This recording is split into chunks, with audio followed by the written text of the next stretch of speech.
Lord Jesus.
Hallelujah, hallelujah.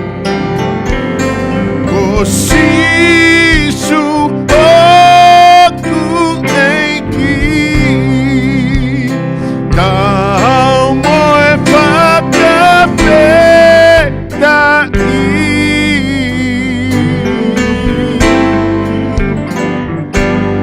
Glory. Oh, loli aki he otua koeta maita engata. Glory, hallelujah. Jehovah Sabaoth, okoe ahoku otua.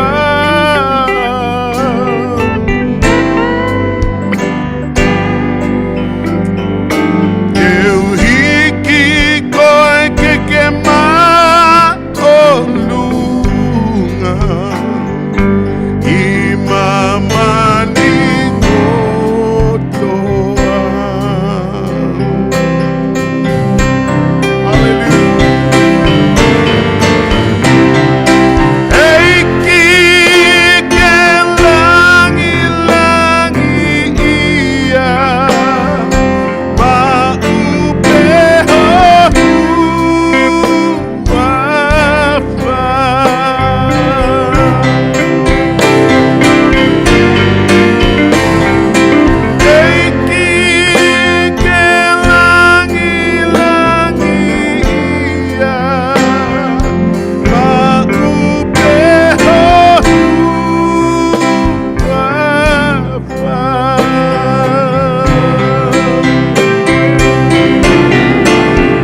taha ko tabe ke kui tauhanga ki he lotu.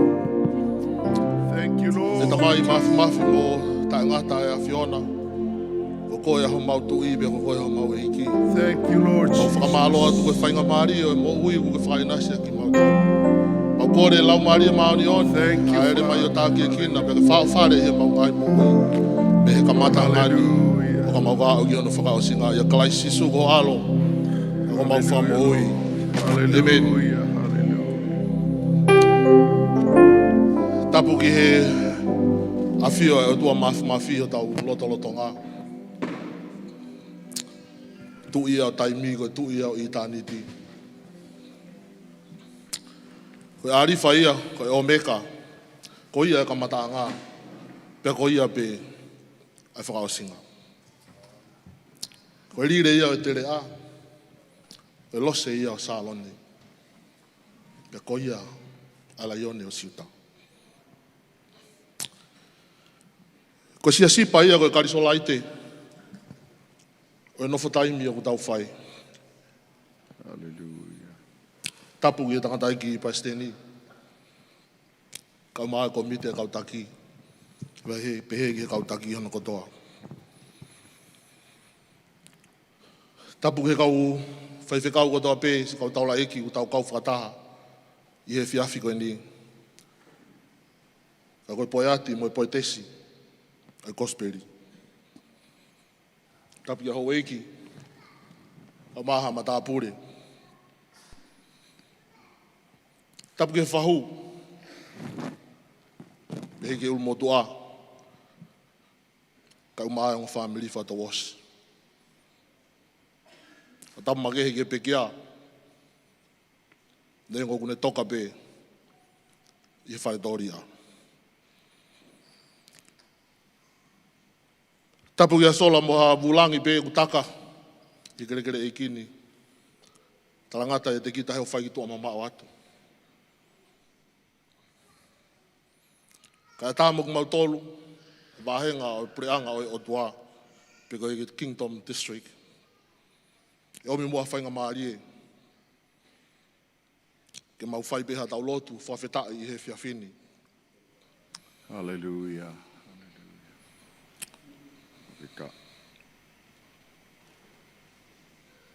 Uongo. Ke te mau tolu e maa vai uoko. Toke tā Samisoni Moala Lenati. Koe tahu sipi ki ene tā ka ngaka koe siasi o iki. Jesus. Koe tamai whakalau maari e ia. Ki he whanau whakalau maari e tokolai au pito. Koe tamai tōnunga ki he whanau. Koe kui ki he whangamapuna. Pena e whai oski a velenga. Koe toko ua ki he whangafoto tehina. Koe tonga ane ki he whangatō whawhine. Ko i heni whoki ke taritari whia ai toko taha ko toa pe. Ki he Failotu kamata o e mea whakaeiki o Samisoni Moala Lenati. Taritari whia tangata eiki Paisteni whewheke tau whaki ha pasipasi ki he eiki. Amen.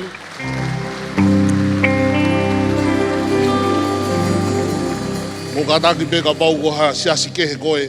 Pe koe whunga waka koe o ke kau kia whunga waka kehe. Ko tui mau whaka apa i koe koe whiahui anga whaka pentekosi eni. Glory. Ko Hallelujah. whakamanatu atu pe kia teki mo tolu. Koe kau tangata eni. Na nau lere aki i mai a matalo pe mehe ka mata anga. Taitari whiwhia. Kau whaiwhekau ko toa pe. Pea pehe ki he toko taha ko toa pe o ku tau kau whakataha i he whiawhini. Whewheke tau whaki ha pasipasi. Taritari whiwhia ki mo tolu. Never malanga kau tatawat. Hallelujah.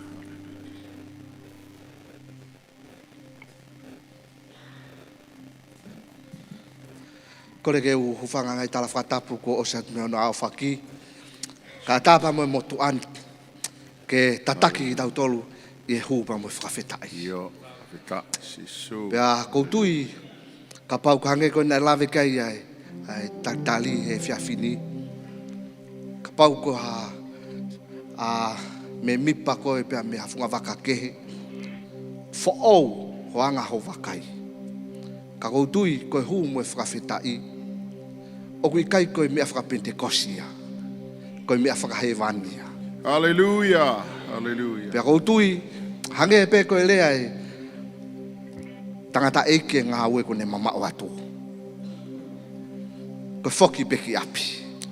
Yes. Pea ku ui pe ia koe mo ui. Pea koe e whiawhini ko whakaamu pe ke tau whakaata holoto. He whiawhini. Praise the Lord. Pea ku mahu inga au pito ki whainga maari e o ku ke mau he whiawhi ko eni. Ko he whiawhini a ko he whiawhi a au. O ku tokanga mai a Sihova ki ho mo ui. Mo e ku mo ui i he whiawhi ko eni. Ko whainga maari e ko ku ke mau ngā we au ngā ke whainga maari e ko ia. Pea kou tui koe aho ene hu pa mo tau whakawhetai ke Sihova. Hallelujah. O pehe wak te sona ika. Wahe koe hono ni mā. Peka vese no tāwalu. Whakawhetai i he mea kotoa pē. He koe whina ngā loia ai otua i a klaisi sisu kia teki mautoro. Ka inga. O ki kai ke tau whakawhetai pe he mo uilelei. Glory. Hallelujah. O ki kai ke tau whakawhetai pe ho o malo ho mo ui mai mei wharimaki. O ki kai ke whakawhetai pe ho mau. Tala mai he apostolo ka te tau tolu. Te ke whakawhetai ki a Sihova i he mamahi fie fia i ho mau mo more atu. Te ke ako pe ke whakawhetai ki a Sihova. Pea makatunga pea meai o e tau fie fia he aho koe ni. Ko hui koe helo, pea mo e toa, e mo ui whakapentekosi. Tai e taimi, sio ke anga ene māmāwhuri, mo e tai i mai ene taimi. Ka nai kei tō mai mherea e tamai koe, whakawhetai peka Sihova. Neo ngoi whaingata. Pea ku pehe mo ui koe. Tau ako ke whakawhetai ke Sihova. Ko whehui he pangu he whiawhi koe ni, ko koe e tō tangata. Ke tā ako ke whakawhetai he ahoni. Tā ako ke whakawhetai he mea ku tā whauai. Neo ngoi ne mamahi. Hallelujah. Pea pehe palavea pe vahe uoua pe ko whesi hono o no. Ai mo oni koe nika ki tau tolu kai ngatui. Ke ako ke hu mo whakawhetai ki ha Sihova. Ko e uhi ko o whanau o ku nau sio he mea ku ke whai. Glory. Hallelujah. Pea ka pau te ke rea ake whakawhetai. Te nau practice ai mea ko ia i api. Io. Pea ka hau o e mo'ui. Te nau kei whakawhetai ki a Sihova. He hau ai mate. Te nau kei whakawhetai ki a Sihova. Pea ke nau toa. Ko hui koe nau sio i a koe. O ku hiki ho ni mā. Whakawhetai pa mi ho loto. Pea pehea i he poto. Train up a child in the way he should go. And when he is old, he will not depart from me. Whawhetai ke eki. O i kai ke nau sio pe ka koe ke tutu. Ta ke whawhetai ke sio. Pea koutui, i e whiawhini, koe aho ine whawhetai. Koe aho ine whawhi hiki i ho tau otua. Practice ya he vani, he whainga maari e ku ke mau. Ko ta utu koe nā mo ku tu koe ni, practice ya he vani. Hiki ni mange uwhi alu ki he vani. Praise the Lord. Fōu hiki whaka ofo ofa. Praise the Lord. Kako ene ki whekau. Ai e mea kuloto kia ya he vani. Hou pa mo e tau whakawhetai. Whewhe mua. Mea whahake no whangaha he whiawhini. Te tau tuange ke whainga maari e koe ke kautā. O mai a hiva. Tau whakawhetai, tau whakamalo. I o tau otua i he whiawhini. Praise the Lord Jesus. Hallelujah. Hallelujah. Jesus. If I have for ki pale I he langi kalau. If for ki mai e tam. E koe aho e mawaka mea moe.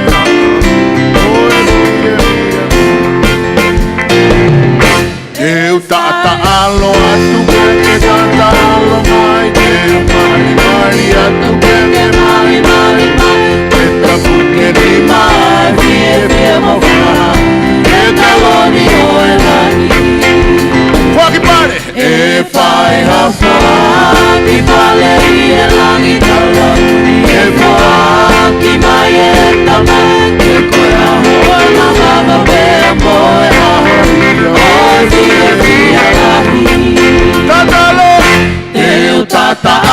atu peke tata alo mai teu mari mari atu peke mari mari e tapuke ni mai fie fie maua e tawani o elaki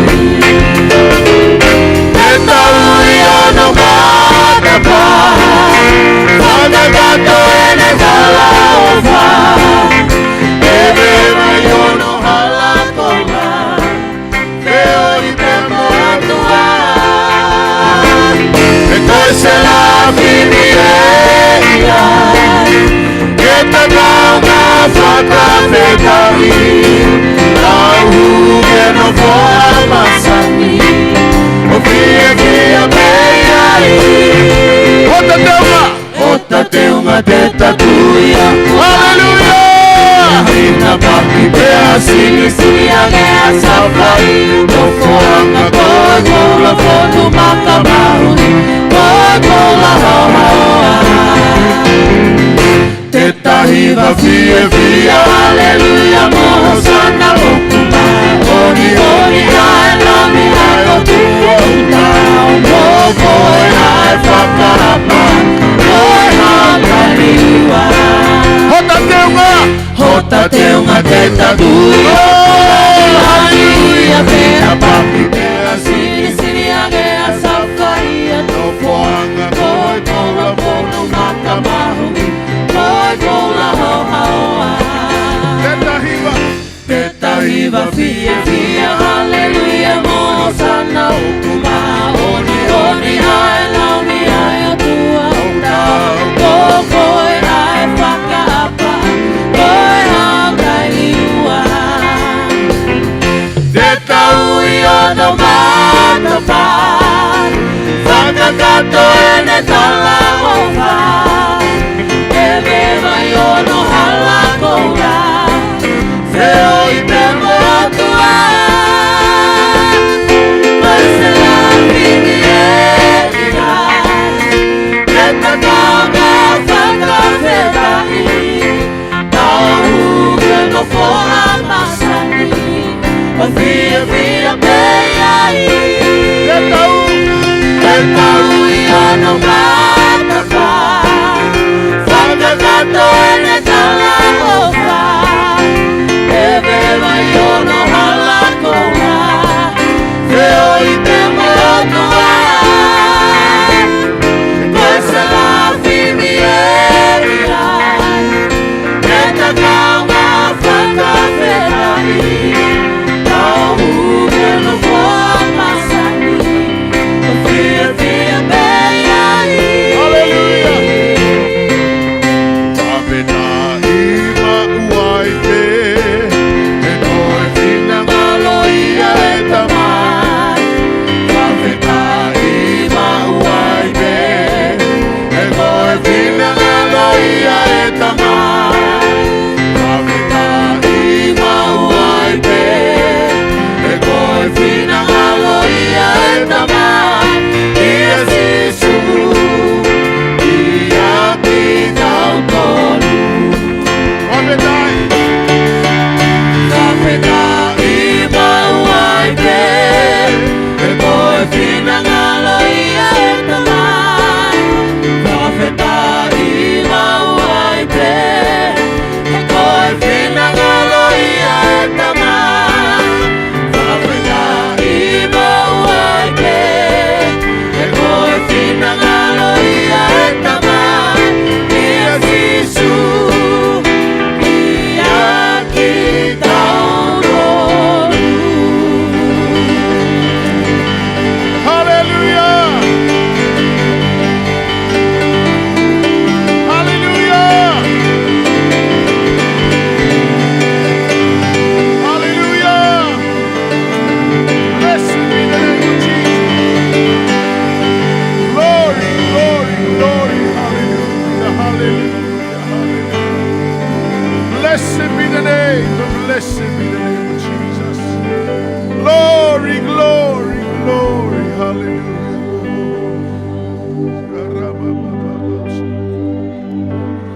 Hallelujah, hallelujah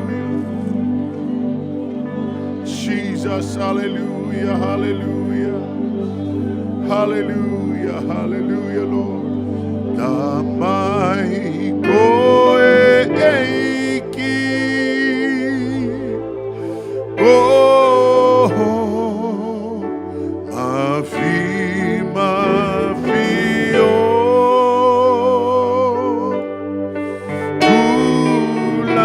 Ulahi mau hapai koe. Oh, mau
Hallelujah, Lord.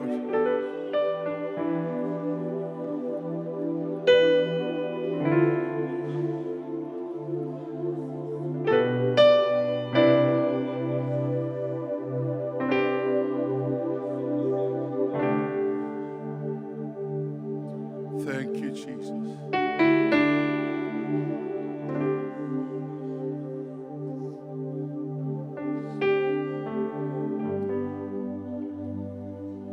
Hallelujah, Lord. Hallelujah.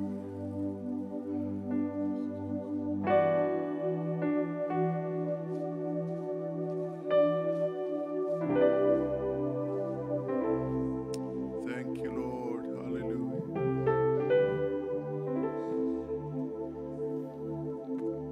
Jesus. Thank you, Lord. Te ulau atu e himi, nimi mavalu, kata ki tau meha ke pei o runga. Ai kau tau ai o tua, whaitangane, ai ho mou maha pumua, whaitangane. Tau o oua whiunga fua, whaitangane. Toi si te mou ikuna, whaitangane. Loto toa, he toi si te mou ikuna noa. Whaitangane.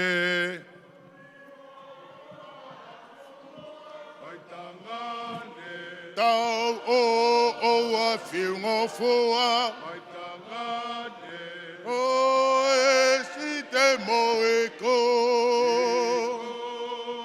Whaitanga o to loto to e si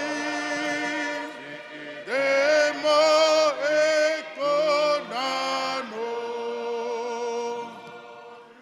Kua whakatea ai tau, tu mai e ne konga kau, tala ke mau alu atu, koe kolo ke mau, whaitangane. Whaitangane, leo tōkau, whaitangane. Tala ke mau alu atu, whaitangane. Koe kolo e ke mau,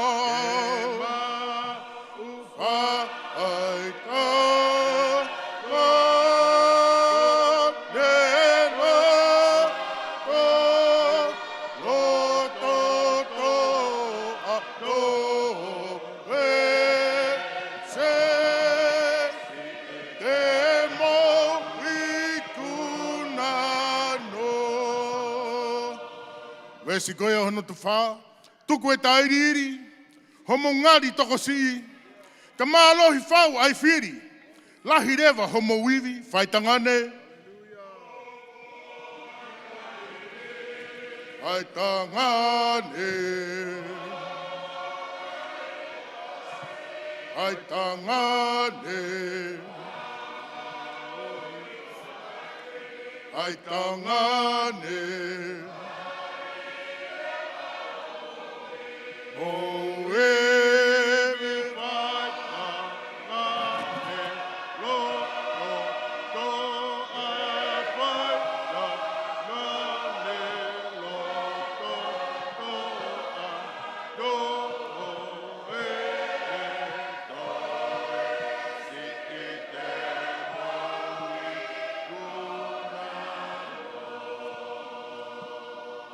Vesi ono whakaosi, koe tau mai o tua, whaitangane. Koe tau ke mua whonua, whaitangane. Heri ena iho tua, whaitangane. Paladaisi pe mei mua, whaitangane.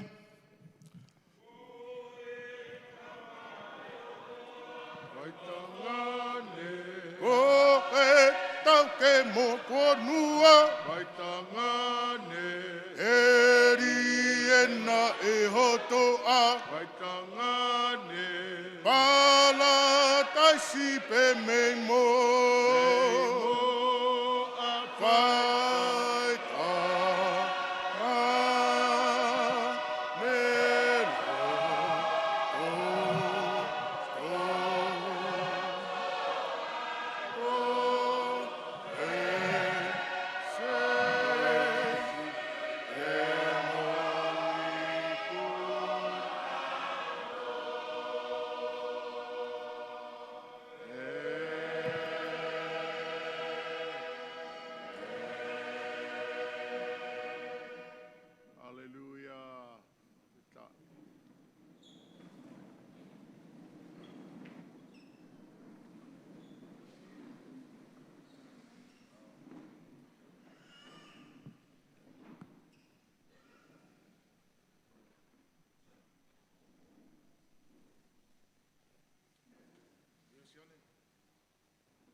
Whawhetai ki o tua.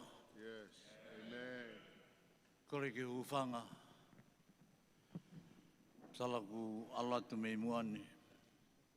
A tā mō koe whainga maari e. Pera whiwhia ke manatu me lee ki e tokoua koni.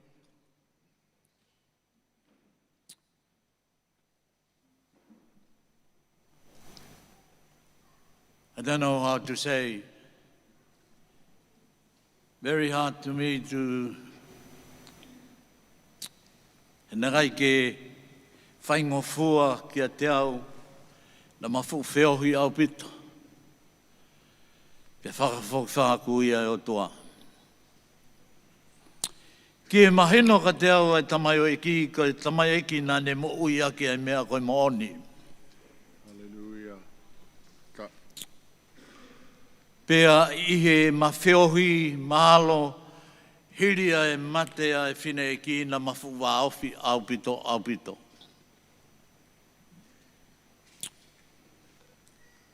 He au ke mawhaki i la watu ki tonga, nei kai hala mea te au e ne kumiange ke wheitua ko nofo ai.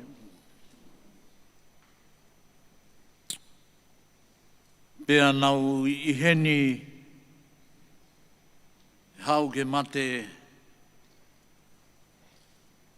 tamai eki ko whoha aki. Panau alu ki whale mahakia. Pea ma whiohi whakaosi ai, pea ne tala mai ka uiaha ku whainga maali e ki he putu pa ke omi. Pea nau tāke ai pe tamai ko awini ko saipe. Hiri e mawhai e putu pa whoki, tala mai e whoki ko he pule lulu te wala te monite. Pea tō au tā mai. Tamai koni ko saipe. Kau eke ka DJ, tamai DJ. O kai ke o whaingataa e ne mo ui ana. Pure o tua. Nau taungahi plani ko toa pe, ka kuia e tama o pure ke tau mo ui. Pe au tau whakawhitai. Koe mahino ka te au e mawhiohi, na saia ia te au he ka tamau nau lea ake mo oni. Pe koe motua, koe ne lea ia le lahi e mawhiohi, wheitu ko toa pe u aluai whi mau kewi ai. Koe ka tamarea au malo mo e whai whikau ki o lawa tau me muan. Pena me alo whakata lea, kau malanga. Pea mawhiohi alu ke kau vai. Hallelujah. Nai manako ke ne awe au i he whetu ku alu ai. Na maalu au ka wikilani, maalu au ka ahoia, maalu au ka pentoa. Nai pehe anga e mawhiohi. Pea na wako lahi, i he mea kotoa ka nau whakatongai, na ne manako tohi ko apalo mea pe, wahe ua tolu, vesi ua tolu. Whakatau mai mo ni, pe aua na toi whakatau a te poto, mo e ako na ki mo whakakau. Koe maalu kotoa pe ku pau ke ne, wahe o whikau aki mai whoirea koe mo oni. Tau malanga i wholwhala. Koutui. Ka tala i whare tamai oi ki kune hanga tuku mai. Ka toi ni ke mo oni ho lea. Mo whai e wholwhala e o tua. Hallelujah. Taimi lahi ku tau ngawe aki pe maheni. Tau ngawe aki pe anga e tau whakaukau. Ka rei ke tau ilo i koe lea ai o tua. Ke mo oni e mea au tau ame ke kakai. Nau whakatanga i kono natula. Ko ene mo ui lotu. I kai ke ngatai. Oku ne toi kumi ki kakai matu o tua me kakai ku nau tautu mehe. Iai ka whaiwhikau e toko lahi u kai ke nau toi whai e nau tola e tawhako ia. Ka kau sio ki tamau e ki oku. He loved to reach out, to bring back the people they are missed from God. Nā tola e nau sio ki tamai e ki pēr ko whakamalo lahi ki he whainga maare kai ke ulawa ki whakamatala whakau te lik he ku taimi mea kotoa. Rangi o doa walahi ke Palestini, pehe ke sikali tali, pehe ke tahi paanga, ka me toenga e komiti o walahi ata ke motol, whainga maari ko mau he whiawhikon na kai ki a amanak. Praise the Lord. Hallelujah. O walahi atu, pehe ka pilalawe mai, whamalo e whainga maari. O walahi atu ki motol, he wafasisu kalaisi. Amen. Jesus.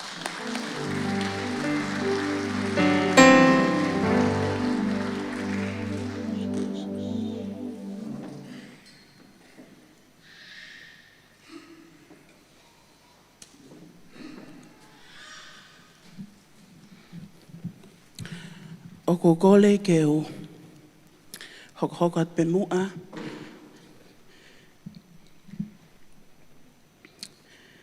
I he tala noa koe manat meli ki he tamai.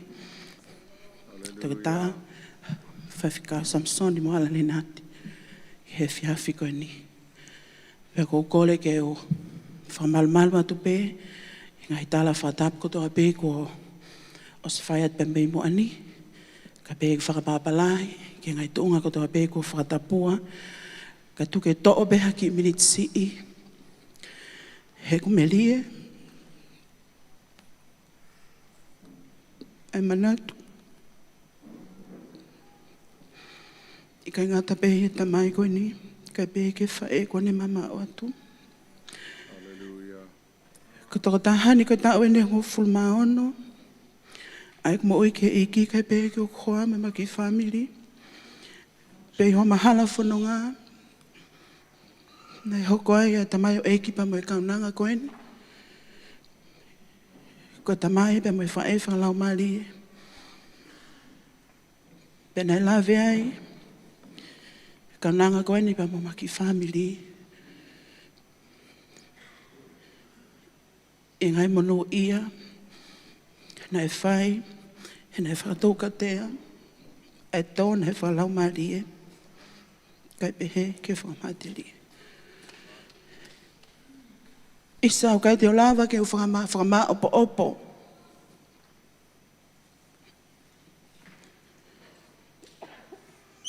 He ko holo pe alahi, pe a ope. A ngai melie, pe ngai tasi pinga, ne whai e tamai koe ni. Ka koe ku mana tū, na e hoko e ne mo ui, koe tohi. Ne lau konga ai, e tūki mua ma tūki mui, a lahi pe mo i si. Ne ongo ko na mamao atu. Ke toko taha ko toa pe, he malu e whale, o e siasi na ngau e wha osi ai, Light City Hilltop. E iau hoko ai, e tau i pangalahi o siasi, whawhikahawiri ame ka peke a vika, ko e tau i sipi, e lalotonga. Pea koutui, ke whainga maari e koe ni, ko whaame ke lau pea ki ves fola, ke whakama opo ki ai, a manatu ke tamai koe ni. Same Uluaki, pea no whalea, o kumono ia tangata, o kai ewa e whakaukau e anga kofi, pe tuu i he hala, o kawanga hala, pe nofo i he nofo o e manuki, ka ko ene fia o ku i he fono a Sihova. Pe ko ene fono o ku ne whakalaulau loto ai i he aho mo e pō. Pe tatau ia mo e akau ko tō ki he vee whaitafe. Ai au omi hono fua i hono whaitau. Pe ako hono lau foki e ikai mai. Pe ako ia ko toa pe o ku ne whai e monu ia. O ke kai pehe ai anga ko vi. Ka ku tatau ia mo e kafu ai au vilingia i e matangi. Ko ia e kai tuu ai anga ko vi i he whakamau. Pe ko anga hala i he whakataha o e maa oni. He ku ilo e Sihova ai hala o e maa oni. Ka ko e hala o e anga ko vi e au haia. Ko tui koe whakama opo ia. Ai manatu me lie ki he tamai koe ni. Ko tamai na ne manako ke ewa. Pe tene hoko ko tangata o kai nofo i whakaukau o e anga kovi. Pe tene tuu i he hala o kau whai kovi. Pe tene nofo e nofoa o manuki. He ko hi ko ne fia o ku he fono a Sihova. Ko whaampe ki whainga maari e ko ni. Ke kore pe mua ki he tuk pe mua ki whainga maari e ko ni ke mau whaet pehe ki hiva. Whakaosi. He ko hi ko whakaosi e ta alo fia ke he tamai o eiki. He ko tamai o eiki na ne tala noa maupe ke he pure anga ko he vani. Ko ia ko whakawhi i hene tō taha ko tō pe ke mō mea mai ki moani he whiwhini ke tau whai peha hiva whaosi. Ko hi ko e wholau a tamai o eiki he whiwhini. Mahalo. Hallelujah. Ta.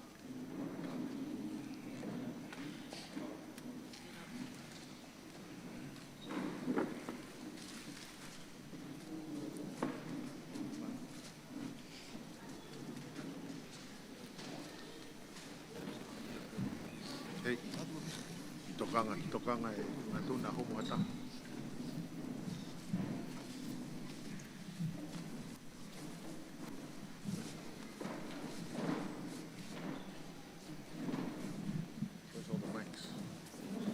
Feo maika, mai maika ke ngau e ke maika. Oh yeah, you use that one? Or this one?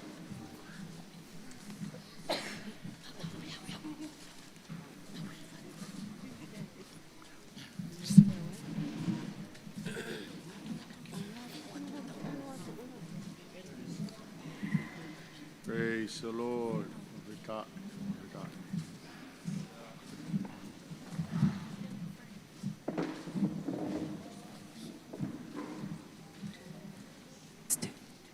Testing 1, 2, check 1, 2. Hallelujah. Check 1, 2.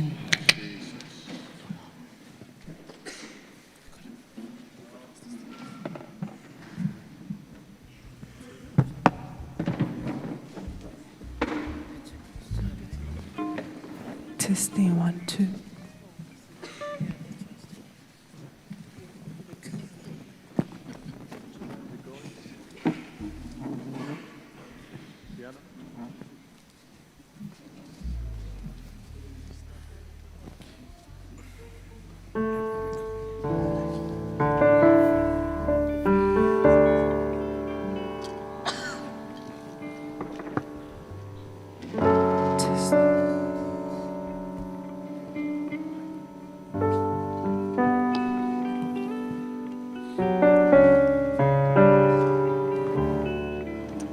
Praise the Lord.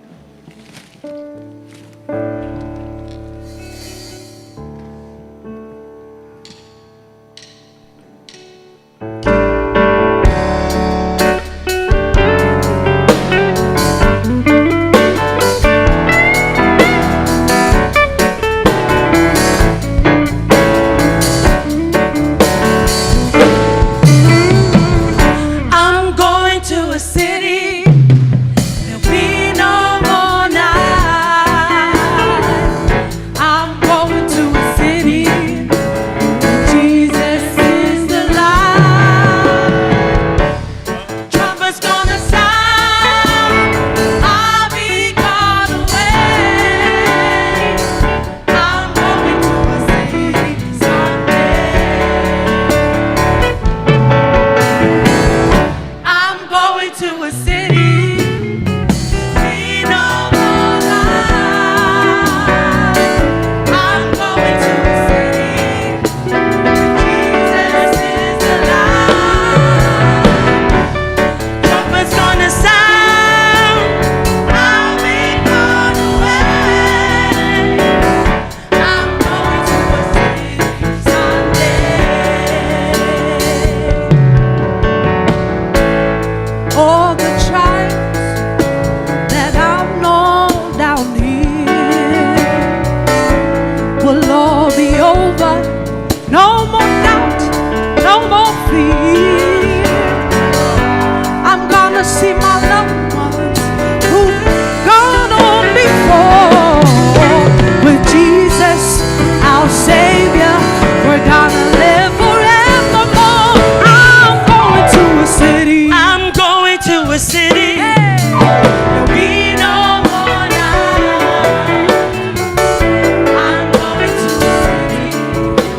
Jesus is the light. Trumpet's gonna sound, I'll be gone away. I'm going to a city someday. Leo Uluaki Failotu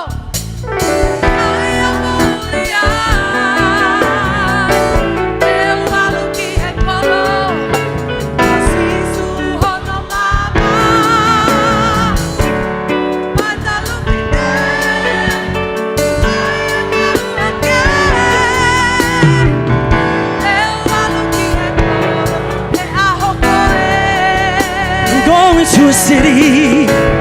I'm going to a city. There'll be no more night.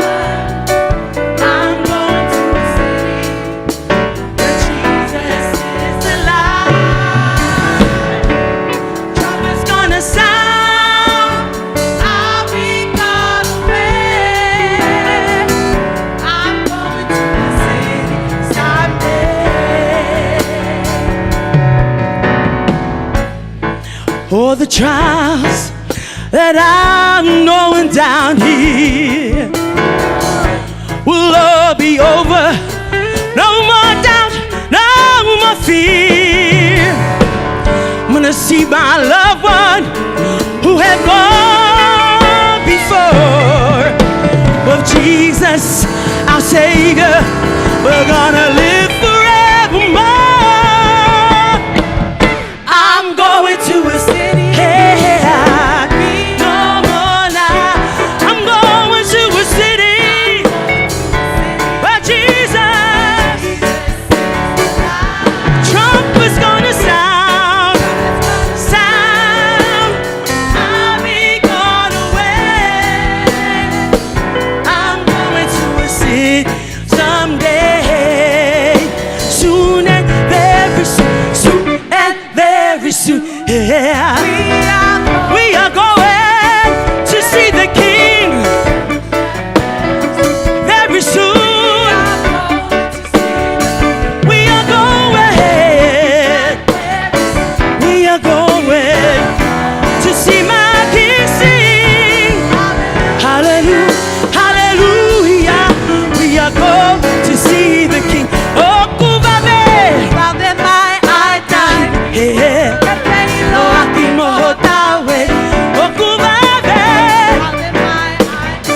Get the faith, oh, Kuvabe. Get hallelujah, hallelujah, hallelujah. Hey, no more crying, no more crying. Join in church. We are going. No more crying, no more crying. Oh, we got hatangi. Oh, Kuvabe. We're gonna see hallelujah, hallelujah, hallelujah.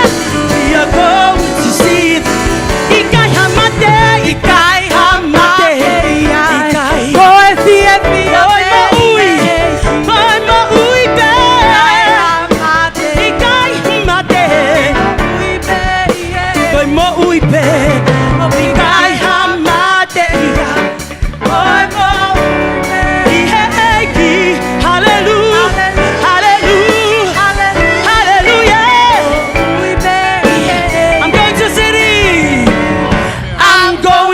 city, yeah, when we no more. I'm going to a city where Jesus, He is alive, no lie. Trumpet's gonna sound. Oh, I'll be gone. Well, I'm going to a city. Someday I'm going to a city. I'm going to a city someday. Yes, we're going. I'm going to a city someday.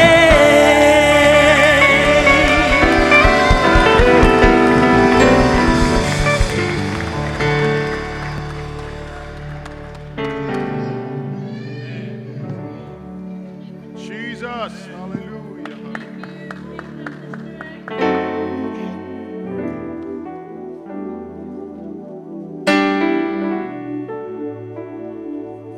Bless the Lord, bless the Lord.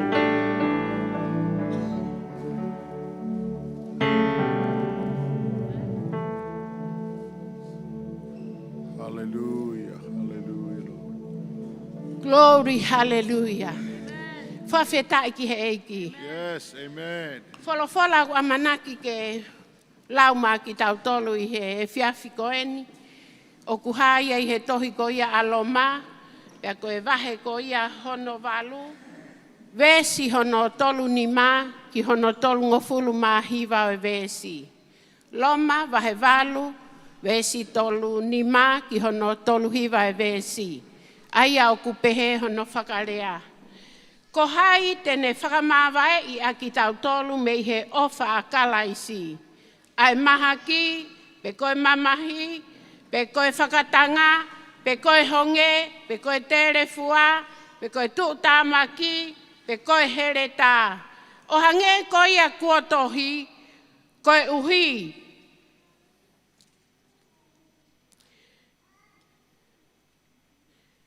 Ko koe o kutama tei a ki mautolu i he aho kotoa pe a lau a ki mautolu o hange koe whanga sipi ki he tāmate i. Ka i he ngahi me ani ko toa pe, o ku tau i kuna, pea mālohi lahi i a te ia, na e ofa ki a te ki tau tolu. He o ku au ilo pau, e i kai i he mate, pe i he mo ui, pe i he kau angelo, pe i he kau pule, pe i he ngahi mālohi, pe i he ngahi mea i he ni, pe i he ngahi mea e hoko, pe i he maolunga, pe i he maulalo, pe i he mea kehe e taha kua ngauhi, e i kai mawhai ke whakamawai i a ki tau tolu, me i he ofa ai o tua, aia o ku ia kalaisi sisu, ko tau eiki. Amen. Ko tari fia heni, ai taki ko ia i he wāhenga, o e Kingdomu, Reverend Viliami lave mai, ke ne kātaki, ke ne lava mai o hoko atu, mā ki tau tolu, i he whiawhine. Amen.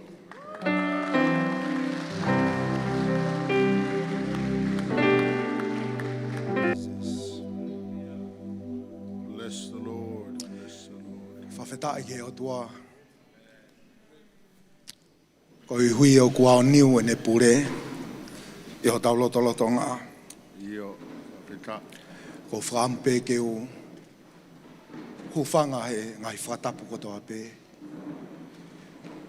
Ko whampe ke o tulou, ki a haa o ku whakatapua, i ho tau pangai. Ke a tā pia moi ki motu a sevaniti ko ni, ke whai ha tau wahe pia me fola ai otua, i he momeniti ko ni.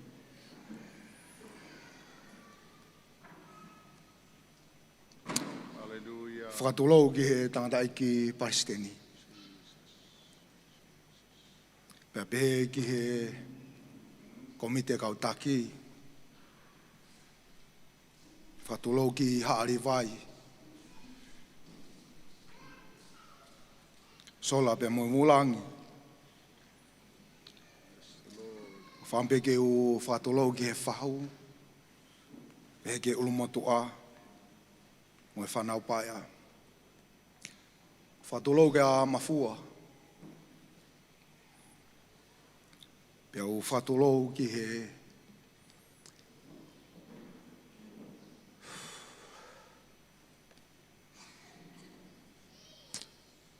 tamasi e oe aho.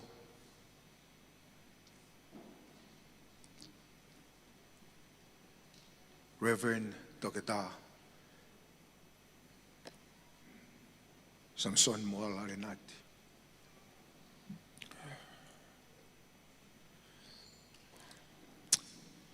O whaangongo pe ke to e tā mai ki whae tā kofi.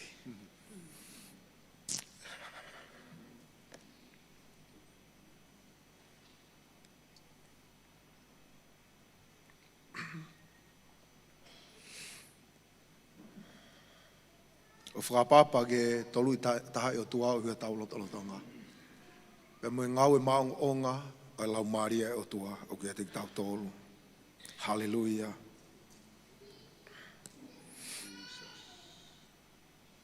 Ko whampe ke whai pe mua halotu ke whakatapu i a whawhola mui ngau e o whawhamiri o e whiawhiko ni. O tua mafi.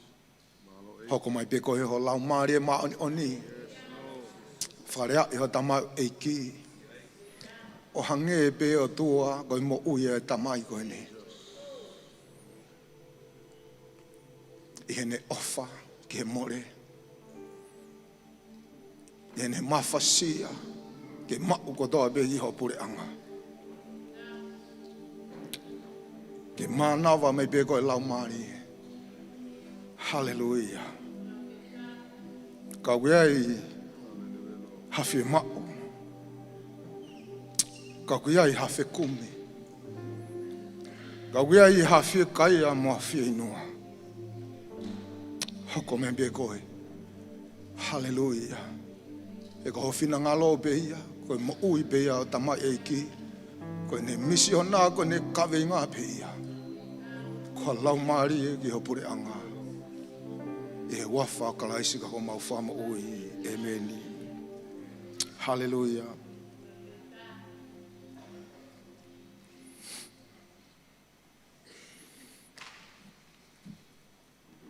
Ki mua ke lawe ke whawhalai o tua. Ko ki motoa koe ni na e hiki whanua mai ke whanua koe ni i he tautahiwa, hiwa i maas. Pea nā ku hoko mai ke whanua koe ni o nofo i haku mehekitanga. Pea uwhai ai e whiri o kou whemau ke u alu ke Saione o tua. Nā kua watu o nofo i a whaiwhekau lolo siare. Ko ia nani e tokanga i ki mautolu, i he taimi ko ia. Nā mau nofo ai, nā mau whiunga me toko walu, o ku mau ova katoa. I whakao se tau ko ia, nā e ovare pe ku hoko mai a ta mau eiki ko ni ko CJ. Hu mai ke loki nā ku nofo ai, o whakarea mai, e lava ke tā alo. Pea nā kai u lawe iloa ko e whohasi i eni, o e paresteni aiaga o kune malolo. Nā maa watu ki he whare, ko e whare ni menkuri, a e tokoua, o e whae ko ni ko mere, whewhine ko arisi. O ku osiai, a e paresteni pia monohoa, a e whae ko mama o atu. O teuteu ai ki nofo anga ke manofo ai. Pea koe fuafua taimia, nai hangi ai he lau mare o tua o whaka ata au, ke u kamata ke hiki ai tohi, o ku tangane ia i e ku mo'ui i aha koe ni. He nā ku sio ai i he kamata anga o e tohi ko ia, i he taki kai anga whakasipaniti.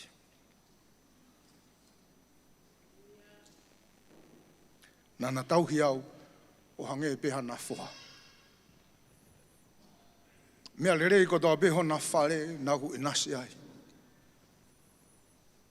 Nā ku whakawhehu ia ki he otua, ka ku toki mahino ka te au ai teu tangata nai whai he tamai koe ni. I hona loto whare, nai loki pē tolu. Taha ko hono ofisi. Ko loki taha ko loki o naua.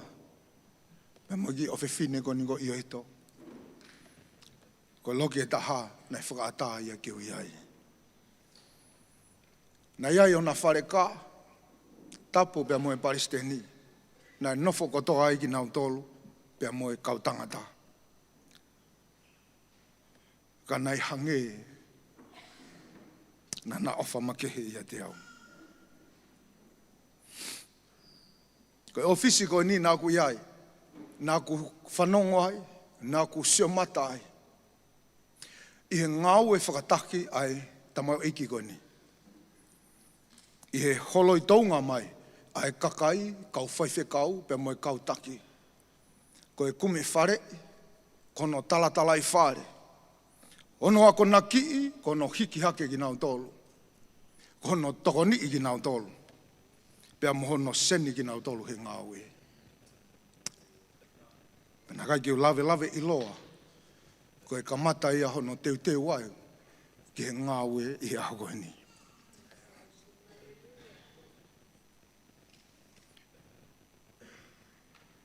E hala whanonga pea moe tamai koe ni. Nā ku whatoa ngai, nā kai ke tue tuku haiwi, i he ki taimi, nā ku mui ai ai. Nā ku hoko koe whoha, nā ku hoko koe anga ākonga, nā ku hoko o hange koe tokataha, o ku teu i au ki he ngāwe. Whai mai mā whanonga, pia rea mai e tamai koe ni. Ko ke whiunga ke ngā oe. Nā ne ilo be, nā ku kalo mamahi, nā ku talahani. Whai whekao Samisoni Lenati, o ku kai ke ui au ki he ngā oe. E tua tolu, e ne whainga mai ke ui au.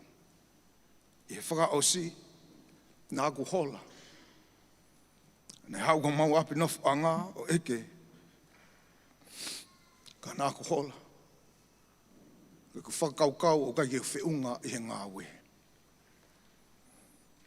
I e wafe wanoa, lolotonga e mau whakakaunga maari e, i he siasi whakaofa koini nā ne whakakaunga maari ai, i he Light City Hilltop.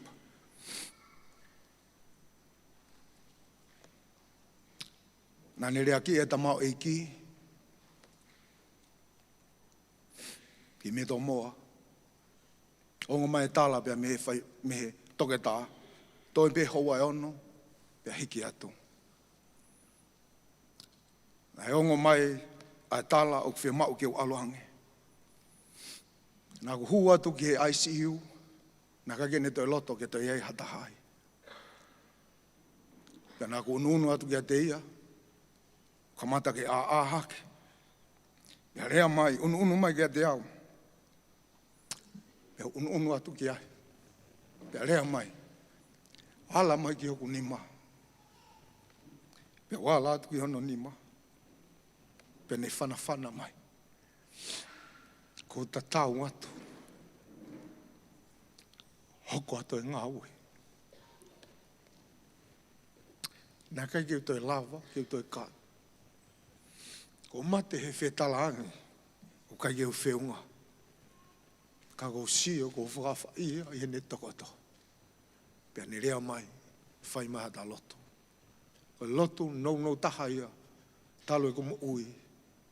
He ko loto e atua, o ke awhio i bea mea kotoa pe. Pia u e meni au.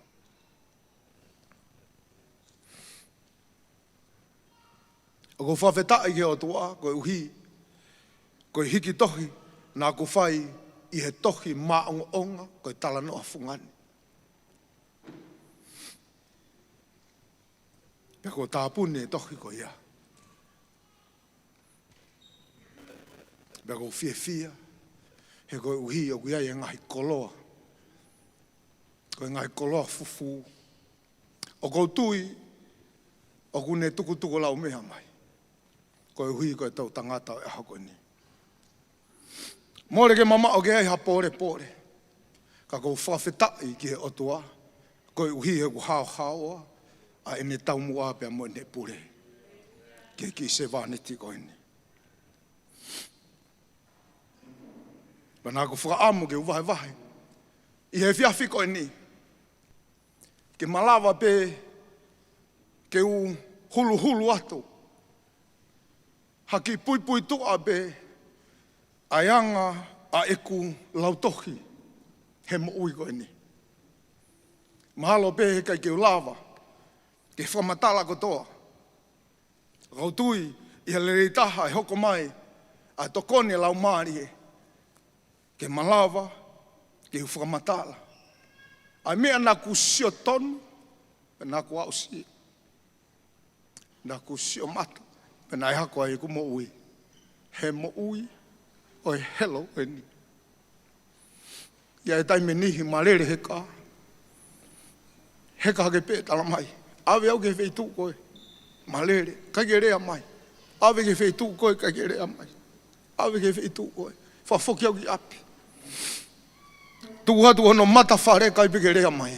Kainga, o kuau ke i kai kene rea. O kou kei tuwhi pea wako i he ene whakalongolongo.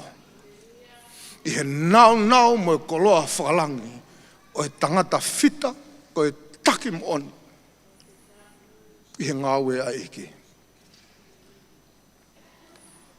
Ko e wholofola o ku tau lau, ko e wholofola o e helo o ku tau iloko toa pe a Paula.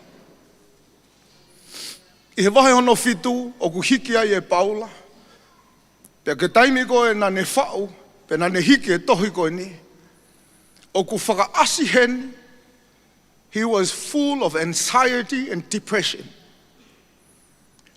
Na ia e mawhasia lahi au pito he tamau eki, i he taimina ne hiki ai tohi koe ni. I he tohi aloma vai ono fitu. Pea lolo tonga koe, ai uhu i loto, i he tamau eki hange nai ku puputu e ne mo ui. Pa na ni hange ai o hiki ai vahe hono walu. Koe mo ui he tamau eki koe ni, i ngai tau ki mui e ne mo ui. Nai eke ai he kakai tō lahi. E tau ki mui, mahalo e hongo fulu ki mui e ne mo ui, nai whakawhehui ai he kakai tō lahi. Me nai pehe kakai tō lahi a ku he ne whakakaukau. Pehe kakai tō lahi a o kia ha mea ku hoko ki hono atamai.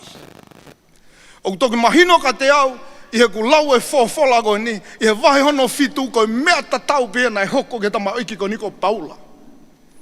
He koe huina e uhu i hono loto e ne ofa ke kaunga karistiane, koe kaunga pirikim, i he ne ofa he siasi e ne whakaamu ke nau ilo mo oni ai whamo ui nai whai e kalaisi ki hate ki nau tōru. Iai pia taime nihi ma atu, whai ma kofi, pa ne talamaiga te hau. Liame, o ke pehe, o ku more ku whakaukau, ko talangi kia ika ai. Ne tamaiga te hau, o ku ke pehe, ku tō kehe, ku tō onga, ko talangi kia ika. E ne talamaiga te hau, ka koe hae mea ku hoko ka te hau, ko talangi kia, koe mea ku hoko ka koe, o ku uhu ho mawhasia ke siasi. Pea moho loto ke mo ui ho kāinga, moho loto ke whakakeake ai ngaue ai otua, i he mo ui mo tau tangata koe ni. Hallelujah. Pea hiki ai e pauna, ai wahe hono walu. O ku pehe, this is one of the greatest chapter in the Bible. Hange na liri osi e tamau eiki he wahe koe ni. Ke ne lava whamatala, pe ke ne lava ke ne hanga o huai mai, ke malawa he sio mata, pe sio tonu, pe au sia he kelesi faufaua, mo kelesi lahi, mo kelesi whakaafo ai otua, ke te ngau tōlu. Hallelujah. Pea hoko mai ai, a ene tohi, na ne whakaawa ake mo oni koe ni, o kui kai ke iai hawha mala ia, o kui a teknau tōru ia kalaisi sisu. Pana ne hanga tāpuni ake e tohi koe ni e ne pehe, ko hai tū te ne whamawai au, pe me ofa kalaisi. Te mo whatongai mo tōre tamai koe ni, kai pe ke rea whakamala ia kātaha. Te mo whetau laki, ako naki e waloki kia te ngmau tōlu. E lo e lahi hono rea, e hanga tonu kia te ngmau tōlu. Ka hei kaipe e whanongo hataha ia, o ku whamala ia i he tamau iki ko ni hatangata. Ko hea hano uhinga, he ku uhu i hono mafu, ai awha whakaotua kia te koe pia mua. Ia toki tāpuni ake e paula, e konga tohi, aia ko to'o mai. Ko haitu tene whamawai au me ofa kalaisi. Hallelujah. O whaampe au ke wahe kano tohi koe ni. Kai ke utai whaamau ke utara teo. Pe te whama opo. O ko whaamo pe au ke wahe kano tohi koe ni. Te koe taimi na aku lau ai. Pe taimi na aku whekumi ai. Ko sio loto pe au ke mo ui. A Dr. Samisoni Moala Lenati. Hallelujah. Hallelujah. Koe malohi o e ofa a kalaisi. The power of the love of Jesus Christ. E paula i he tohi, i he vesi hono tolu ni mā. Ko hai tene whakamāwai au. E me ofa a kalaisi. Hallelujah. Koe ofa ko ia o ku tuhi mui pe ia te koe pia. Praise the Lord. Koe ofa koe ni, koe ofa ia, o kui kai ke lidiu. Love has not changed. It's unchanging love. Whawhetai ki o toa. Hike te tama e ki a tohi koe ni pane pehe ia te ia. Koe ofa ko ia o kune tataki ki tau tolu. Ke whamo ui our salvation. Ko ia o kune whahino pe whamama pe wei ki tau tolu. Ke tau ilo ai whamo ui a kalaisi. Ka koe whamo ui o ko mao pe ia Sisu Christ. Hallelujah. O ka ke toi mao e whamo ui ia i ha whetuku. O ko mao pe ia i a kalaisi Sisu. Ko whamo pe au ke aua te le ofan otua. Ke tāko toa ke. Ka pau o ku te kei ke tāri eiko Sisu Christ tō mo ui. Au ke whie mo ui, o ku mau inga ke tāri eiko Sisu Christ tō mo ui. Ka ke te aha mo ui ia i a whetu. Ka i whaha mo ui he siasi. Ka ke whaha mo ui ia i he mea whanau ke mau. Ka ke whaha mo ui ia tu whaholo. Ka ke whaha mo ui ia i he ausia te o hatuunga ku ke iai. Ka mo ui o ku ia Christ Sisu ia. Hallelujah. Pehe tamau e ki kui kai ke lava ke whakamāwae. Aki tau tolu pe me he ofa ko ia. Pea ka pau o ku lava he ofa ko ia moi mālohi ko ia. Ke ne hanga te kei hono alo. Pe ke ne omi hono alo. Ke pekia ke te maa tau tolu. Ko he haha toi mea he mo wini te ne lava vai tu ua e mālohi ofa ko ia.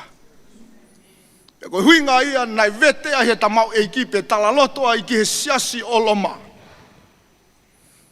Koe mālohi e ofa ko ia na ne o mai e alo tofu pe tahai otua. Ke kumi mai ma au pia mo au. Ke wheilau he aka uko uhi ko ne ofa mai ke mo ui. Koe haa ke ato mea he mo uini. Ke ne vai tu ua au. Pe ke toi mālohi hake. Me he turi mui ai ofa akalaisi ia te koe pia mo au i he aho koe ne. Pe ko wheha wheitu o kuke iai. Tuunga o kuke iai. Mahalo peo ke o si lave i ho mo ui he ofa kalaisi. Mahalo peo ke o ngoi hange o kia ha mawhana i ho loto. Mahalo peo ke o ngoi kia ha whakakau ka koe ke whai haliriu. Mahalo peo ke o ngoi ku lave mai lau maari o tua kia te koe. Whaamu pe ke u whamanatu kia te koe. Koe mālohia ai ofa a kalaisi o ku turi mui atu kia te koe ke mau ai maui pa ke maui a lahi au pito. Koe huinga ia na rea ia paula. Ko hai tū tene whakamawai au me he ofa a kalaisi. Rea ta mau eiki he vesi koe ni o ku rea ia he tuunga rea i he whare whakamau anga. Koe whirea koe ni koe whakamawai ku hau me he rea whakakariki koe divorce. O ku hinga ia ki he whakamawai hango mea mari. Hallelujah. Koe mau inga koe tangata Karistiani ho tari eiki. Ko ho tari eiki koe whakamau ia a koe he kovina nite i he pure anga i otua. O ku hoko mai e mawhai koe keresi pure ai otua. E he taimiu ke whakaata ke tari a kalaisi ki ho moui. O ku hoko mai e nau ko ia ke ne silai koe mo kalaisi ke mo taha pe he moui koe ni. Pea ka pau o ku mo taha i mamani, o ku mo taha he pure anga e otua. Pea koe huinga pe he e paula ko hai tūtene whakamawai. Koe e kai e paula e tuunga whakalao he pure anga e otua. He kai ma lava ha tangata mo mawhai ke ne whakamawai. Mea ku silai he otua mo whakamau he otua. He kai ke ta lava ke vetakia he maui koe ni. Hallelujah.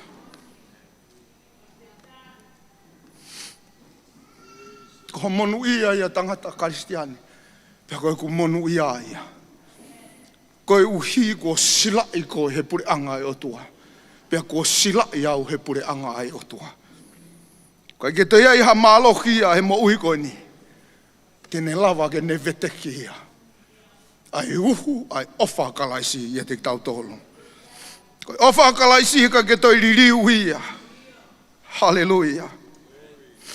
Koe ofa ia o ku malohi, pe koe ofa ia hei kai au pito, ke vai ia, e turi mui pe ofa akalaisi ia te koe.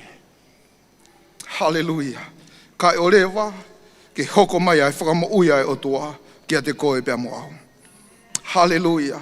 Pe he tamau eiki, i he nere a, kai ke lava ha mea ia he mo ui koe ni, whawheta i he eiki.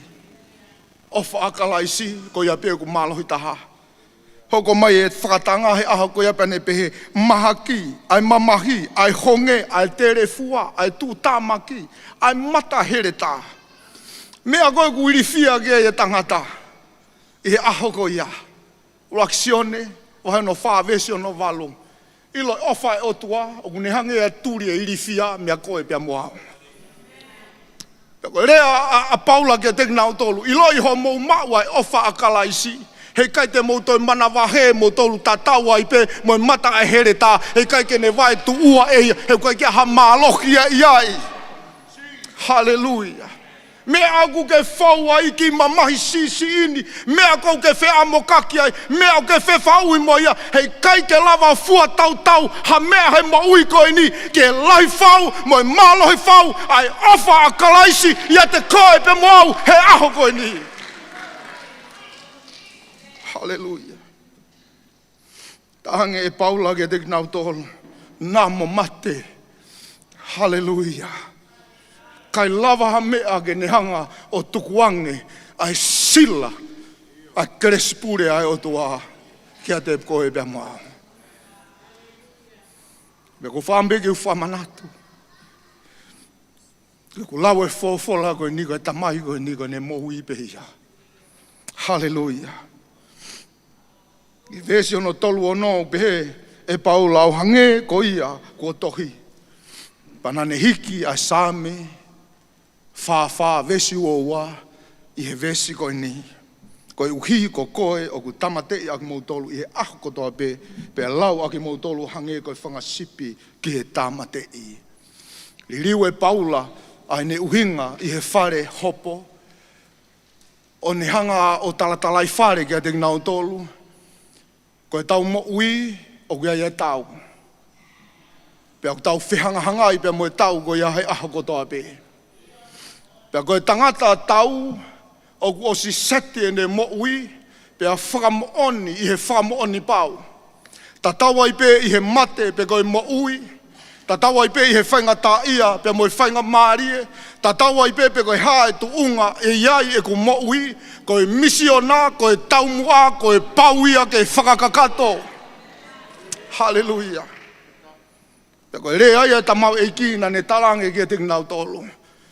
Ai eni ki ho mou loto, o ku mou hange ha sipi, o ku mou hange ha lami ku teu ki hono tamatei. Whawheta i he eiki. Koe mou ia tamau eiki koe ni. Koe ke irifia he mate. Ke i tala vou alu holo. Mo whanongo pehe i hono historia. Alu he ngai wheitu pia ofia. Alu he ngai wheitu pia ta. Hallelujah. Ko o sta i koe koe ngorere a iki. Ko te ngono tamate i koe. Koe lotu whakaristiane he ahau ni whaingo fua. Fia maari. Nofo nonga pe karistiane he ahau ne whakakaukau kono nofo anga ia i kai. Ka pau koe karistiane koe whanongo mai koe rea ni Paula. Ko eta tūnga, ko eta kaweinga, ko eta moui o ku hange, ha sipi o ku hange, ha lami, o ku teuke tāmatei, o ku aiaha whia maarie, o ku kaike ai ha nonga, o ku kaike kumi whainga maarie, ai mo ui ki he eiki. Hallelujah. Lolotonga e tau tautu maa whana, lolotonga e tau nofo rerei, i maa mani o ku whakae haua e kaukanga karistiane iai. O ku nau kei tū mau pe i he ofa a kalaisi. Hallelujah. Praise the Lord. Ka nei whakaamu bea Paula ke na honga o ilo. Lolotonga ai uho e whaingata. Lolotonga be hange e koe ku nau tū e noa. talange pe paula. O kia ia mālohi ke piki ki ai. Hallelujah.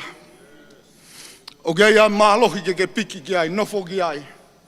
Pea koe ofa ia, koe ofa e otua, o ku te ki ai ke ne riaki ki tautolu. Unfailing love of God. Hallelujah.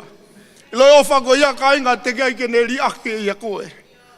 Ko koe pe o ke whaariaki e ki. O whai o tua, ta tawai pepe koe haa lahi e mounga, ta tawai pepe koe haa loloto te rea ku ke whau ai, ta tawai pepe koe haa ka kaha e awhi ku ke lue ai, o ku ke turi mui pe ai o whai o tua, ia te koe i he aho koe ni. Hallelujah. O ku te giai ke riaki e Sihova e ne kakai. O ku te giai ke riaki e Sihova e ne pere. O ku ke turi mui pe o whai o tua ia te tautolo. Tala mai o kai ture maho e atua. Hallelujah. Hallelujah. Koe ne ofa o kui kai au pito ke mamotu mea te koe pe moha. Rea a paula ke te nautolu neongo o ku mou hapa ke mala e. Pa mou hange ha sipi nai he whanongo mai ki he ongo lelei koe ni. Hallelujah. O ku ke iai pe ai malohi ai ofa e otua ia te mou tolu. Hallelujah. Rea te vita he koe hui koe tangata tau, koe tangata toa. I ne manga ke mala e tau, o si ilo e te vita e koe pau pia moia e mate. O si ilo e te vita e koe pau pia moia ai whaingata a, koe pau pia moia whihangahangai. Ka koe taimi koe nai whihangahangai a te vita koe ne rea ai ne sāme ua tolu, vesi hono wha. Neongo e ku ewe ewa he te rea malu ake o e mate. Hei kai te umana wahe ki a kovi. He koe ne waka upe mohono toko toko. Ko ia o ku ne whawhia maria iau. E aho o e whaingata. Hei kai te umana wahe. I he aho o e mate. Hei kai te umana wahe. He koe awha o Sihova. Hei kai te ne riaki au. Hallelujah. Hei kai ke riaki e Sihova. Aine pere. Praise the Lord. Hallelujah. Hallelujah. Lea ia Sisu. Lea ia Paula o pehange kia te nau tolu. We are more than conquerors. Tau ikuna lahi pia tau mālohi lahi. I he eiki ko Sisu kalaisi. Hallelujah. Whaweta i he eiki. Hallelujah. Taimi kou tau whianga ngai ai. Pa taimi kou tau nofo mau ai he ofa ai o tua. Moi mālohi ai o tua. Pia ku toki turi mui mai ai kuna. Moi mālohi ai o tua ia te koe pia moao. Hallelujah. Pia kou tui koe whaunga ai o tua. O ku kai ke laka ia hange hakau tau. He tamai Paula kai koe tau. Koe mirimiri sino pia moi kakano. Moi toto. Ka koe tau whalau maari. Alatu pe ia hange haki lami. Hallelujah. Ka ku turi mui pe i kuna ia Sihova. We are more than conquerors. Ono whakatonu whakakariki. O rea koe ni we are more than conquerors. O ku hinga ia. Over and above. Hallelujah. Over and above. Ko tau o ku ke whaiu ke tau pe koe me whai kuna. Praise the Lord. Ko rea Paula talange Paula ke te ngau tolu. O ku kai ko i kuna pe. E ko taimi ku turi mui ato e mālohi a ofa e otua. Ko taimi ko ke whihanga hanga ia. O kai ko i kuna pe te ke mau. O ku mālohi ange ia. O ku hirio ange ia. O ku lelei lahi ange ia. Hei kuna koe te ke mau. Hallelujah. He gui kai koe awha koe ia, tene hake a ki koe, hallelujah, e tofa hala ia te koe, tene malu i koe, tene whakamalohi i koe, ko ia ai awha koe te ke ikuna i ho tau, te ke tau ai he mau i koe ni, ke mau i tangata. Praise the Lord. Koe rea koe tau rea koe ikuna noa, whawhetai he eiki. Pa ko ikuna au kia tak tau tolu, ka ko ikuna noa, ko ikuna alangi. Hallelujah. Ko teu pe ke whihanga hangai, pe ke ilo mo oni koe ni. Ko ikuna o ku kai ko koe be o ku ikuna langi. He ikuna o ku ke whihanga ngai ai. Pea toki tāpuni a Paula I he vesi hono tolu walu ke vesi hono tolu hiwa. Whawhetai he eiki. Pea toki riu rewa e Paula e ne rea ke ne hiwa whawhetai he otua. Whawhetai he eiki. Pea holo hifo hono reo pa ne hanga o whakaha a ene au sia a ana Paula I he ofa a kalaisi. Whawhetai he eiki. Tala loto ai e tamau eiki. Ki he mea o ku sio ki ai. Ko e sio o e tangata whakalau maari e. Hallelujah. Pea toki tala loto loloto ai a Paula. I he tuunga o ku fiu ai tau tangata. Pa ma kaupoto ke nau whikai ai hange ku hiwe hiwa a Paula he vesi tolu walu mo vesi tolu hiwa ke ne whakaha ke te nau tolu ai misiteri koe ai nau e pure anga ai otua I he ne whawhehoa naki mai ke ngata anga o kutai ai kai hirio ai keresi moe moe ofa e otua I he malohi whau ai ikuna o kune ikuna ai. Hallelujah. Toki tala loto a Paula he mooni koe ni. Nā moe mate pe koe mohui. Hallelujah. Nā moe malohi pe koe tuunga o he kau angelo. Pe koe wheha tuunga ke tauhanga ai o whatatau o pure anga e otua pe mo mamani koe ni kaike lava. He kaike lava. Pe toki tala loto e tamau eiki o whaosia ke mooni koe ni. The unending love of God. Koe ofa tae whakangata ai otua kia te koe pia moa. Pe kono wharea taha, koe ofa koe ni ku hirio. He koe ofa ia o ku taupe upe whau. Me he mo ui koe ni, ke mo ui tae ngata. Ae o ku whalau ki ai e tamau eiki ki hewa ni pia mono pure anga. Hallelujah. Whenga tamau eiki ke ne laku atu. Pe koe mea nai hoko na ne hanga tatala e pulonga ko tope ai whakangata ngata ho moui mo e ku moui kai lava ke ta hau ke pure anga ae ko pure anga e otua o kai ko pure anga ha tangata he kai lava ha mata whakamate rie ke ne hanga vavak o vavana ai mata whakalau marie ke ne hanga wakiri ai nau ko hia ai pure anga e otua. Hallelujah. He koe mate kia te taua koe mata pā. Koe mate kia te taua koe ngata anga. Koe mate kia te taua koe mawai. Tai hange Paula tatala whawhetai ke eiki. Pane whakaha ki loma hei aho ko ia. Whanongo mai kau whakamatala. Ai au sia na ku sio ai. Hallelujah. I he loloto whau ai keresi ai otua. Koe mate kui kai koe ngata ia mo ui koe ni. Koe mate koe tāpuaki. Koe mate koe matapā. Koe mate koe whakakakato. Koe mate koe hoko atu ai mo ui koe ni. Ki he taumua ka whakawha ai otua. Kia te koe pia mo au. I he kuonga whaosi koe ni. Hallelujah. Koe māloki ai ofa. A kalaisi kia te koe pia moa. Pia lea ia pahula. O ku kai ke ririu ai ofa a kalaisi. He kai ri aki koe e ofa koe ia. O ku i kai ke whakangata ai ofa koe ia. Kia ki taua. Hallelujah. Koe ofa koe ia e turi mui pe kai orewa ke kakato. Hoko mai ai ofa ko ia I ho tau eiki ko sisu kalaisi. Pa ko eni e ka ainga ofehina. Ko tui ko loto mo mafu ene tamai ko ni. Ke au atu e ofa ai otua kia te koe. Ka pau o te kia ke au sia. Ka mai e toi a sio nebe vai ono wha vesi ono walu. Ko ia o ku ikai ofa. O ku ikai iloi e ia ai otua. He koe otua ko ofa. Whawhetai he eiki. Pea koutui koe whakaanaua ia ai apostolo. Pea koutui koe mafu te fua ia ai tamai koe ni.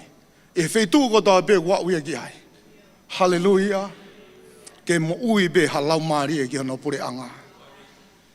Pea ka pau ke whemau e mo ui ko ia koe whaunga pe ni. ko tari a sisu kalaisi ki ho moui.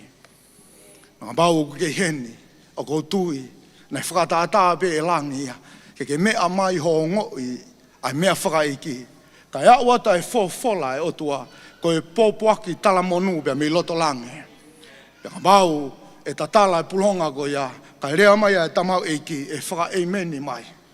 Ko ha lau maari e ke puri anga e otua. Tu mo ke u whaka watu a rea ofa e otua ki a tik tau tolu, i he fiafi koi ni. O ku maloki laki ai ofa o tua, pea o ku turimuia e ofa o tua ia te koe, pea koe ofa a kalaisi koia koe mo'i anga. Ke tāpue kina ki tau tolu he eiki, pea ko whaampe, ke tukai whainga maarie, ke tangata eiki Palestini, ko ia petene toki hoko atu ma ki tau tolu, i he fiafi koe ni, tua o whātu.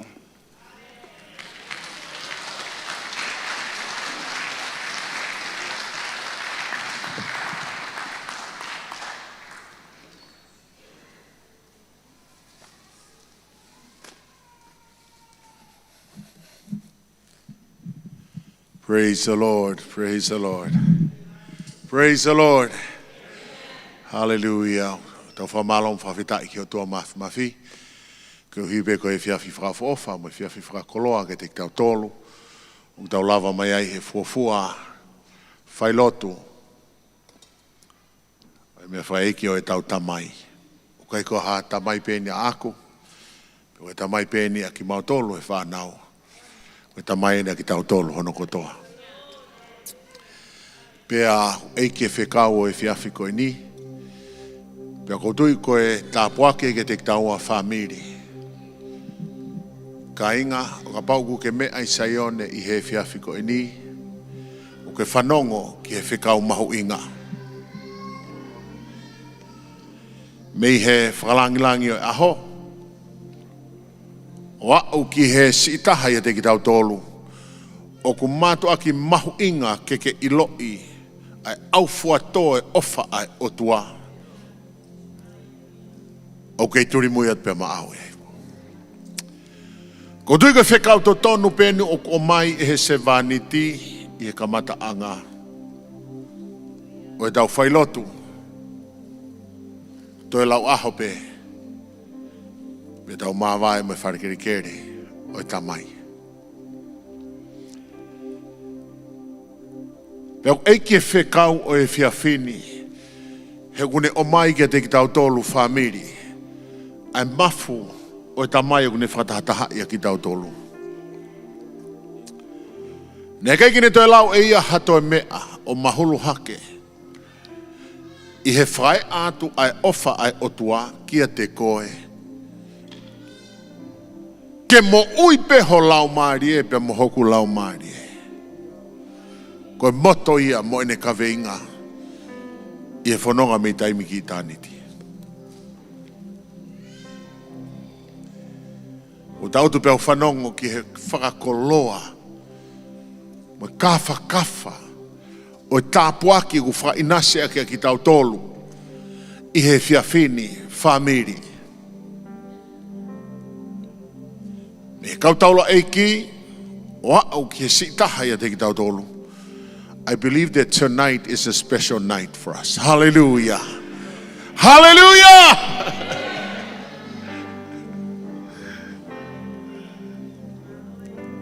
Tau whanongo ki he same.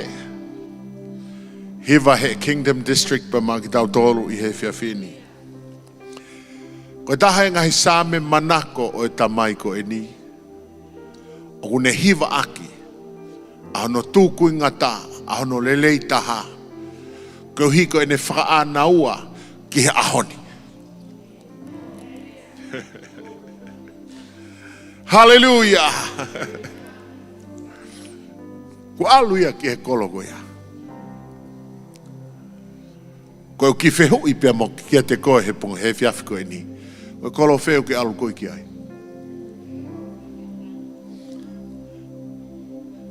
Whewheke ki eke taha tawha aki, kolo wheu ki alu koe ki ai.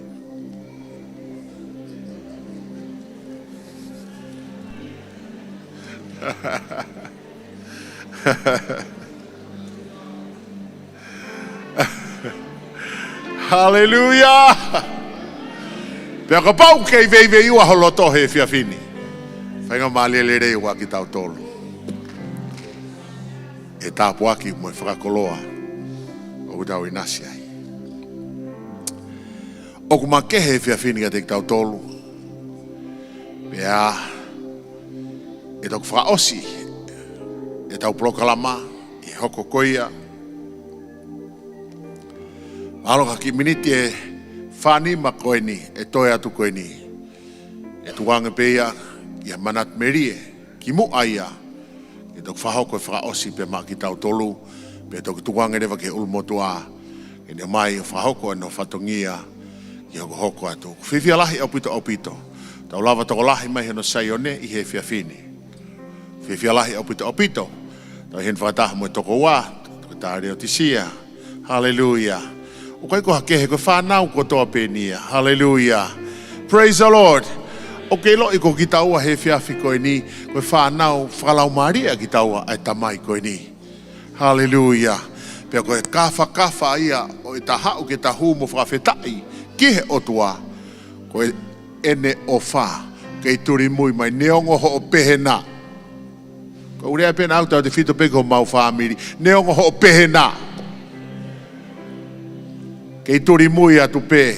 Hallelujah. Ai ofa akalaisi. Hallelujah. Turi mui atu pe. Hallelujah. Kei turi mui atu pe ki he motua kouta auti mua koe. Kei turi mui atu pe ofa akalaisi.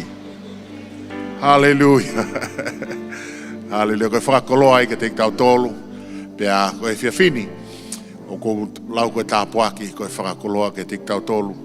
Pea ko whampeke u tuanghea ki lau miniti si i ko hipe ko e tamau eki ni hen whataha pe mo ki tau tolu to e tārea ti siavea ni hen whataha pe pepe ki he toenga manatu iange ko e Kingdom District o e Whiawhini pe a hoko te ngahi wahenga e ka e toki whahoko atu ko si whahoko e he tangata ex-sekeritari ki a te mo tolu i he whiawhi ko ni hireang pea ka miniti si me he ni ko hireang pe ko ia e tau hiva pe he Whiawhini pe ko ni ospe e tau taimi whahoko rewa ki Kingdom District ke whaosi pe maa ki tau tolu ai whiohi e whiawhi koe ni ke tāpoi kina kua tolu he o tua whaambeke tuange ki tamau eki e nonu mai to e whainga maari e koe ia e whaihaki manat meria nou koe uhi pe koe tamai koe ni ke te tau tolu tua whato.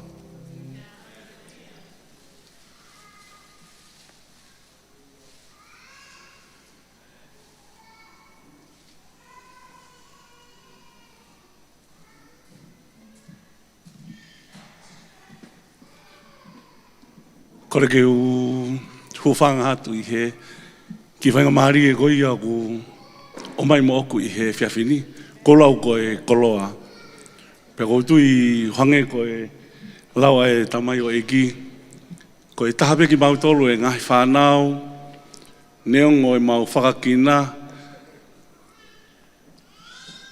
i he kamatau e ngau e whatahape a moe tamai koe ni ko Dr. Samisoni Lenati.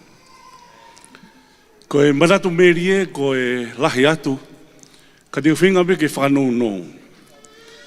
Ko whanongo ki he tala ka pau e toki osami te whanima, pe ka pau te tau toki tuku i he tahaua. Ko e lau maari e maa o nipe, whawhita ki he iki. E whanga maari e ko mao i he whini ke u whahaki manatu merie, ko no hinga ko e tamai ko e ni. I he tahiwa waru wha, taimi ko ia ku te kai lau tohi a whohasisi ia. Ongo mahanga pena lau tohi. Whakataha. Nana wangi ki tonga i he konferenisi. Kamatai a ngā ue, aini oku iloa koe well tongan, oku whaikai koe ia konferenisi. Ko au bea mo e tamai o eike taha ko mahalo ko ilo ibe e kakai tolahi ko Filimone mao. Ko e youth ki maua he siasi ko koia inu alofa. Pea ko e fufo taimia na ku sio ai i he tamai ko e ni.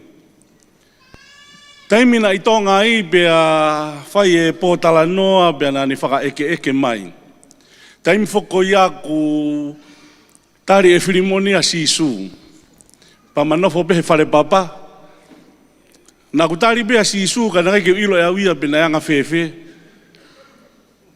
Pea fai konferenisi pea koe fehu i maeni ai tamai koe ni o hange koe ulunganga o kuanga ki ai. Ko hono loto ke sio ke tau tangata kua whai ngawe ai otua. Nā ne eke mai, ko whanongo ai ko koe ai ke alu pea mo whirimone ki fisi he taimi ko ia. Koe kuonga ia ko ia ku te kai ke whewhe pa anga. Koe kuonga ko ia ku ilo he toko taha kotoa be, i he waluwha. Pautarangi ke tangata koe ni iyo. Koe uhinga be na e whakarea mai ke mao. Pea whai interview koe ke ilo pa mena e tari ai. Ka koe mebe ko ilo i ko alu mo whirimone. Koe ako naki maaria ai tangata koe ni nane whai. Ko ne rea ni ai e loto ke hange halai o ne. Pea koe apiako koko ke alu ki ai, na aku iai. Pea i ene ngahi whakaloto lahi, pea upehen si. Te alu be. Pea alu. Taimi koe na maalua he walu wha. Koe ko alu ko ia ko kei tau taha fitu. Na mau i tonga na pehea ko utari a sisu. Taimi na maua o te ke api ako tala mai he kauwhai ako. Ne hanga whewhi ho hau.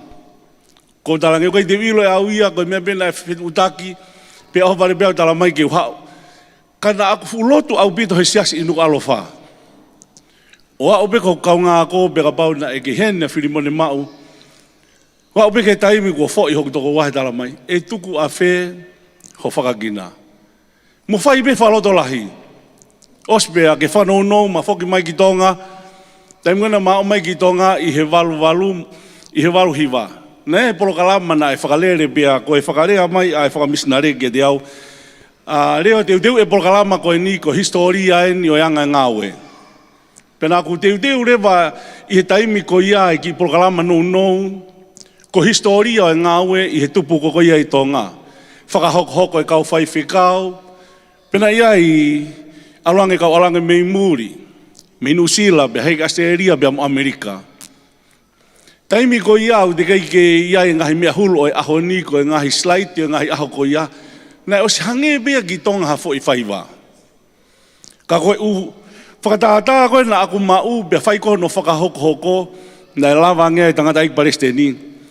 Pea taimi koe na e sio koe ki ai ke taimi na e kamatai, ai ngā au e whawhai whekau i hene alu pia mohono hoa, nā na whukeisi i au pito. Pea mei ai i he anga e whakau kau pia au whiwhiri. Pea tāne nei ke ne mate aki e ngā ue mo teke ai tau tangata, he koe hala pe tāne whai. Pea i he walu hiwa pia tāne tala mai, e reo ko whe mau, ke oange mea koe ni ke hulu i Nusila. Ko talange kore koe ki he whakamisinare he kai kuha kumea i aku. Alu lewa e tangata iki o kore ke whakamisinare ke o mai o hulu i Nusilani. Ko hono uhinga he kuia ngahi manatu ke he taimi o e alu i he ngā ue. Pea ko taimi koe na e hulu i ai pea ne tala mai rewa. Reo ko whemau ke aluange ki Nusila. I he taimi ko ia ku i heni e kutamai mo i whae pea pehe ki he whangatoko mo i whangatu whawhine. Ko au nau ke inofo i tonga he na e hano uhinga. Ko au whoke o kou sisi i taha he whanau, pakutau ilo i peanga whakatonga. Ko e pui pehe sisi i taha. Paka e hamea i takau tamalalahi e pā i pe kita ia. Peko mea nau sa i ai ke mama au pe mi he kau tamalalahi, he koe taimpe ku nau ta fulu ai, e kou sayange ke hua he mata pāwhai mo puria he wawe taha. Peko e hinga nau ki nofo fuoloa i koe ai tonga, ka e pehe mai pe tamai koe ni, whemau ke aluangi Nusila. Hiwa taha koe fufua hau ia ki Nusilani. O si mu amai ki polokalama whai hono hulu pia koe uhinga angai unofo i Nusilani. Nane tala mai o whemau ke nofo koe i Nusilani. Whai ngā aue ai otua. Pia e tai milahe nā mawheohi, ka ko hono loto na e beheni. Ou ai tuku e ako, ou ai tuku e whinga, koe memei koe rea lahi pena ne whai mai kia te au. Reo ou a pe tuku e whinga, ou a pe tuku. A o mai ki he taimi o e whinga e ngāwe ko manatui, ia e taimi taha, ko unu atu ki ai ko talange, whai whikau, Koe ki scholarship eni ka koe te iulao pe fefe, whamaoni pe koe kau alu. Piane tala mai alu. Ko hono loto ke sio ke to utangata o beheni. O ku ke whae ngāwe pe ke laka ki mua. Koe ta haine mea na aku whakatonga, ai mooni koe ni ka inga. Koe anga ni lau, ai kau psychology. Koe ngata pe taha, iho tamai, tene whaka ai koe ke laka iai. Ere ato ai angolo, ere ato andis, ere ato mo ngahi whaamiri ka he taimita tau e ko vibeho nau loto o nau tolu. It's only the Father who can say that word so that you can beseech for the best. Kai ke ai hatamai e loto ke sio ki haane whanau o behind. Ko e loto e tamai ko toa be. Ki he ene whanau ke nau whakalaka ko toa be ai. Ko mea ia kui ko e loto o mooni. Pea ko e loto e tangata ko e ni, ene teke tatau ai bebe ko whea wheitu te mawhetau laki ai. O kune ke i teke be. Pea kia te au i he whiohi moe manat merie, ki a whaiwhekau toki tā Samisoni Lenati. He au ke taimi ko whakaukau sa iang ke whoki a ke hea ko whaata mai. Pea taimi na ako grade 8 ai, ko ene rea beni. E reo o whemba ube ai whanonga ia ke laka be ki mua. Ko pehene e au ko osi sai, tau te kai be ke usai au. Whanonga mai e mo ui be au whainga i he tawhaaki ko ia o e wholofola. Osi ko ia ko ene rea eni. Reo o ku kei whema ube whainga ia. O a umai ki he taimina ma whetaulak whaka osi ai. I Januari o e tauni. Pe au talange ke whai whekau. Ko whamea bango ia i he taimina e malolo ai ai whine eiki. Ko e pōpe tahana ki Nusilani ai, pe ko e pau ia ke wholau atu i ngahi assignmenti o mau alu ai. Pe nane tala mai, ko e mea whaka ofa ke tau alu pe whai ngā ue ai otua. Waka iange ki he loto e tamaini. Pea matala noa ko ia pe au whakahua ange ki ai ko talange. O ko whaalere atu ki tire toi tuu, ke mao kofi. Pea ko me mei tō taha pe tō oua pe he tau. Ko ene tarien, ko hea hono uhinga, tō taha pe mo tō oua. Pea talange ki he whaiwhekau ka taki. He ku mau ke whimo kina pe. Ko taimi koe na ke tala mai ke whaiwhenga, o au mai ke ahoni o kai pe ke tuke whenga ia. Pea utalange ki ai, nai tala mai e tire, pea whakare ange tire, koe ta alu hoko, te ulere atu ko ia, uta koe, pea ta alu he uta sami. Koe tua i pe kure ako ne pe mai, pea ka mena kai te ki alu ange ai. Ko tanga whaiwhekau ka ataki whakamone more. Ko ono uhi ngā he koe, taimi koe ko ia, whakotua e ako, ko mau taimi, mau whainga pe ke turi o hange pe koe mea ke tau kawe i. Nā neke mai, koe harewa hau mea whai he taimi ni, nā kutalange ki ai, o ko ke i university o kalani, ko e whai ai pe ai whinga. Ko talange, nake manatu i he taimina ke talamai ai ke mau ope whai whinga, pene talamai iyo, o ko ke manatu i. O ko mau ke whinga pe wa o mai ke ahoni. Pea i he whakahua nai whai ki ai ko talange, ka pau pe o ko te whakapiko hange ko mau tolu, alu pe hakita nofo logi ako pe ka ole ke whoki masi su. Ko ono uhinga, he kai ki toi tala ka venga mai whaamiri ia. He kai ki toi tala mai siasi ha mea ke fua he tahu mai ako ngā ue. Sai e Palestini ia uhi ngā ko ngā ue. Pe kia te au e whanonga mai, whakataha pea mo e tamai koe ni. Tuku mua ke o mai ki rea nou. Uhi ngā ke o tatau aki, i he whewhini. Lawe i he toko taha kotoa be. A rea maari e nai whai e sisu kalaisi, i kolosi pe kone rea whakaosi. Pe he si sukalaisi. Ko lava, ko osi. Ko lea maari e he ko si sukalaisi, ko e takito ki mua tahaia, i he larola koe ni. Tau osi ilo i ki tau tolo no malanga i, ko e tu i o ngahi tu i, ko e ki o ngahi e ki. Pe kona imina e whakaosi ai a si sukalaisi, ilo he toko taha kotoa be o ene ngahi rea, pia ko ene rea eni, kua lava, kua osi. Ko whailea ko ia I he lea whakakarisi o kui ko e tete lestai. Peko hono po aki ia he lea whakarisi ko e tete lestai. O kui ai hono ngahi uhinga, peko no hinga he lea ko ia ko e lea o e kautau. Peko ui pe ia ko e lea o e military. Ko hono hinga o beheni kau ki whanau nou. Ko taimi ko ia alu ai hapureanga ke tau I hapureanga. Peko ne taimi ko osi pe ai kuna ia e tau pe foki mai. Ko fehu I ko o atu na fe ko ia e tau. Peka pau na e kuna ko tari ko ia o mai he rea whakakarisi te lestai. Ko e rea o e military. O hinga ke maoni ko ni. Ko lava, ko osi. Na ngau e ki ia I he rea whakarisi ke ngahi uhinga na lahi e tolu o beheni. Uluaki ka pau ku iai hamo ua. O tala mai ko lava ko osi o uhinga ia ko ostotongi ko toa ho mo ua. Aia ko uhinga sisu kalaisi ke whahinga o e tangata.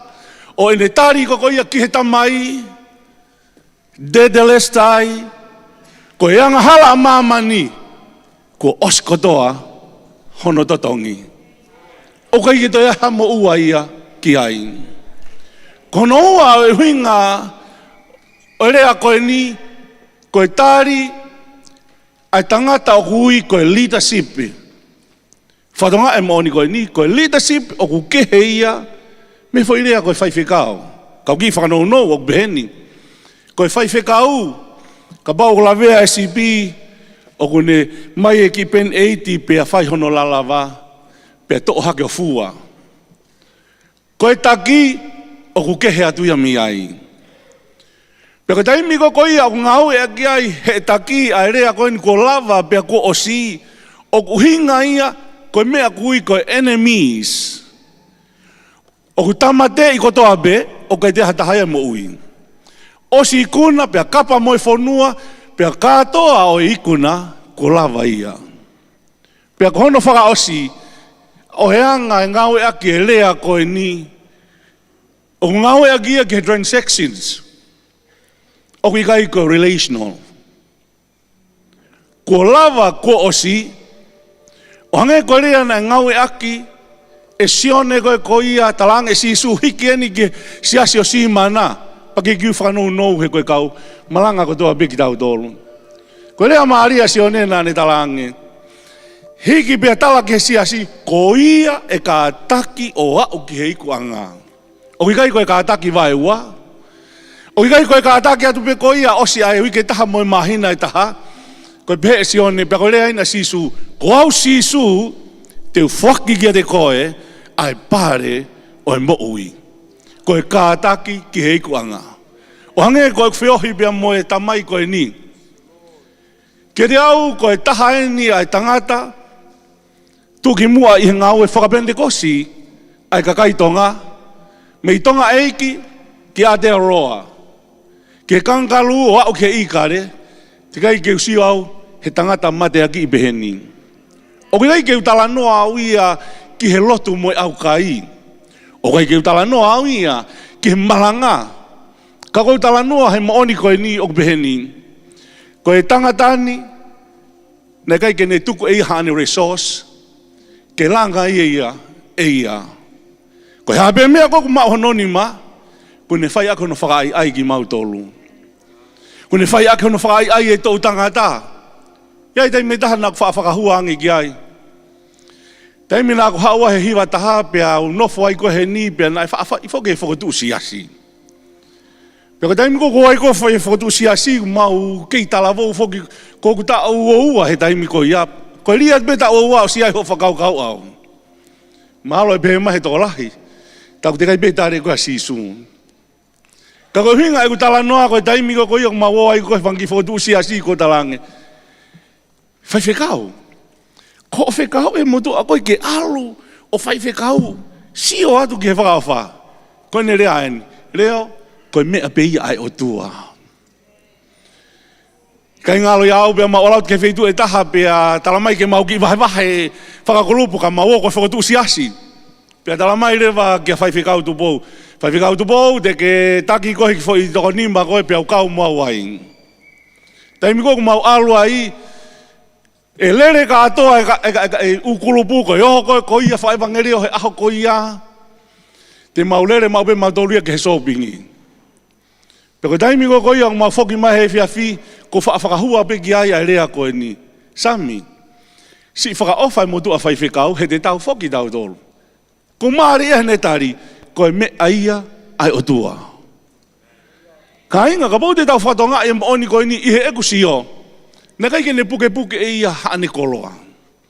Ko hono le rei taha ke teki aki ki mau tolu.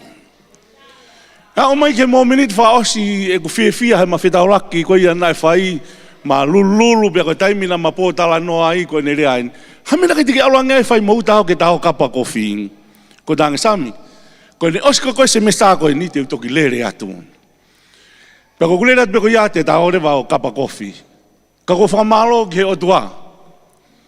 Ko no uhinga te giai ke ha tahaia e ngau e whakapende kosi tene whotu o ai siasi lahi taha.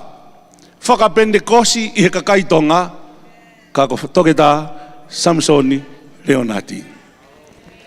Moni o giai kau tangata. Moni o giai mo kau whaiwhikau. Ka ko manatu ki he talanoa e wholofola. O whikau aki mo e whaiwhikau ko ne mea whai ko e tau he whangasibi. Pea ko ki whakahua be aku, oku beheni. Taimi ko na e alua ia Mosese o tahu sibi, na kai te lava Mosese ke whanonga taha ko sibi be. Aho, ke po uri, ma aho, ko mea be whanongo kia ia Mosese ia, me. Ia o ke aho koe, me. Me bongbong ke he fiafi, men. Kia te au he ki whakahua o whain. Koe tōu tangata koe ni, koe tangi moe hanu moe laulau. Hallelujah. Kai ke ai hasapoti, koe hanu. Kai ke haseniti, puke ene ki mea maana pe. Hallelujah. Kai ke tamai, na mawhiohi mahe tau lahin. Jesus. Taimi koe na mau ke iufuai, he taimi ko ia mahalo ko sias peni mana e whotu i Nusilani.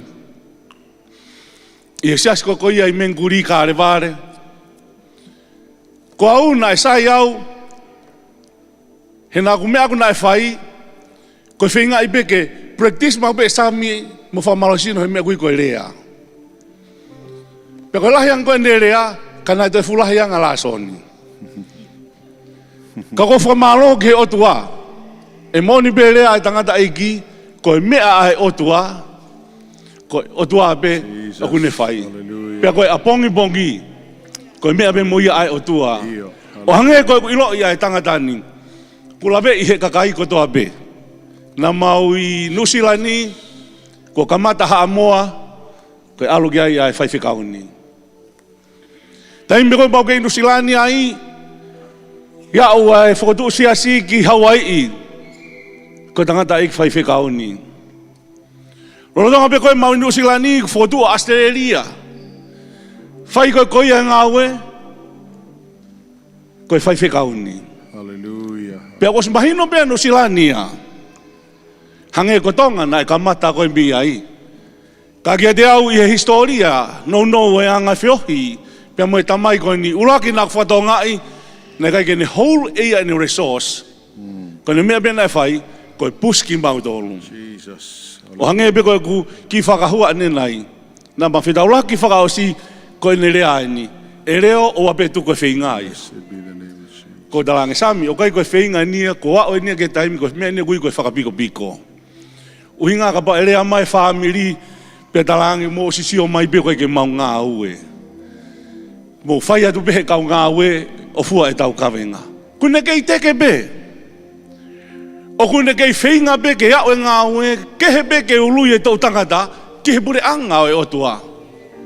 Pea ke reau i he whiwhini. Me i tonga eiki o e ngā ue whakatonga. o ko tu mo salute. I Aotearoa. O whikawaki pia mo tokita Samisoni Lenati. I mataki o ngawe.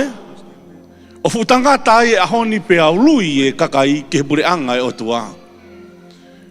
Amusia e tamaini o hutata alo mai me he kau vai e taha. Ko tui o ka pau mo oni e tau ofa.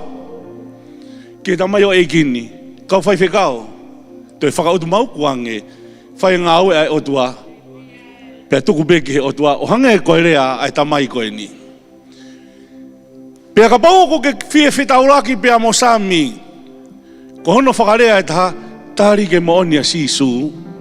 Ka e lava ke toi sio ki ai he kau vai e taha. Pea ka pau he kai mo oni ho tari a sisu. Hau pea ko tang he ahoni. He kai ke mo toi whitauraki mo waia. He koe kau vai e taha. Ko tui e rea mai a sami. Ka pau e tu he ahoni ke rea mai. Ko tui pete ne tala mai. Ke wahenga ngā we. Ke kakai ko toa be. Tapa mei tonga. O au ki Hawaii.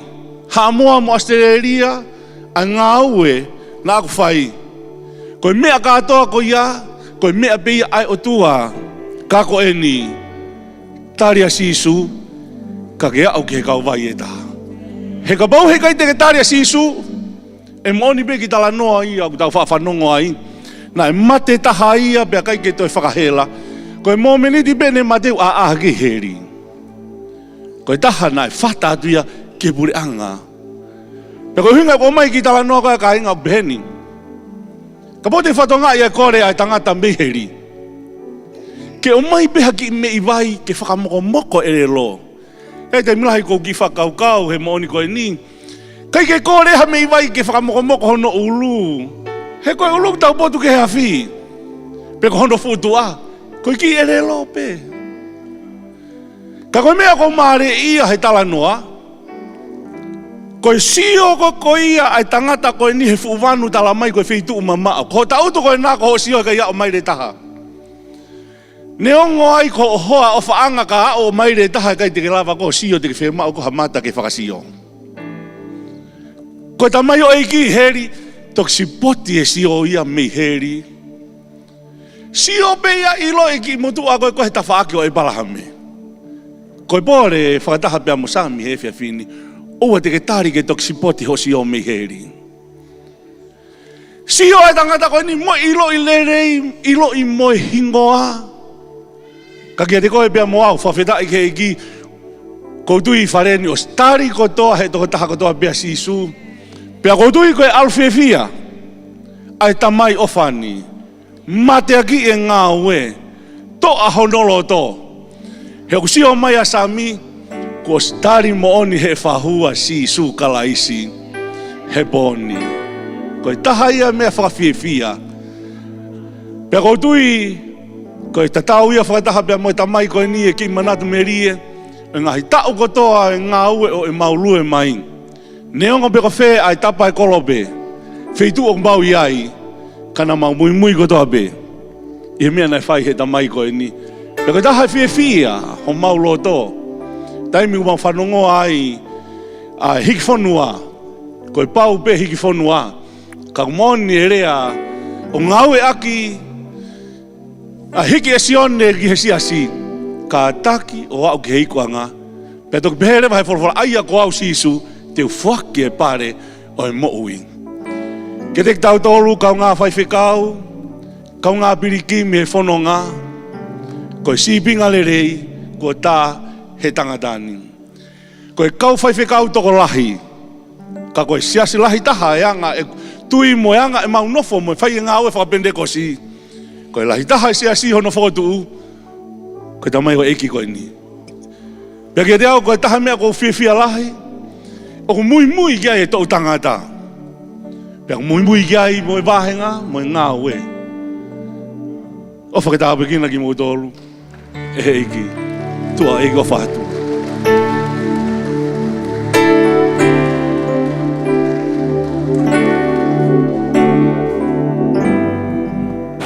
Whawhetake eki, koe hiva koe te mau hiva atu, Ko hiwa ina talamahi Dad. Lo tonga ina mohenga mamahi. Te teo hiwa koe ni, son. Ki mo hiwa he sāpate. O spea pe si folawa tuia. Ka koe te mahiwa te sāpate koe ni. With justice and my wife Seal. Just look for me.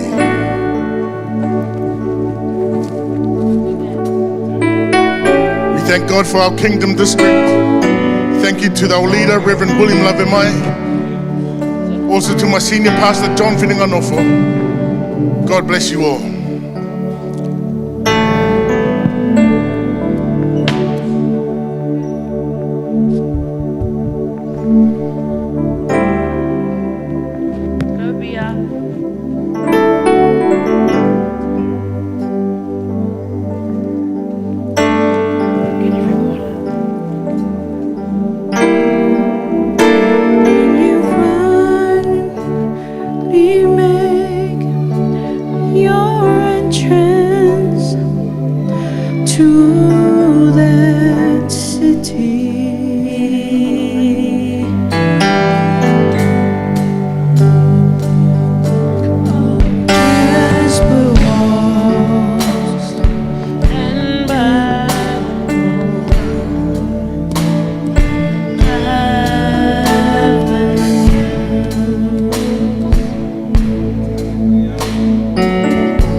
be there too.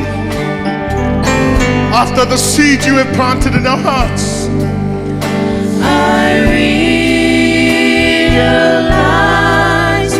when you arrive. thank you, Lord, for this new leader that we have in our district.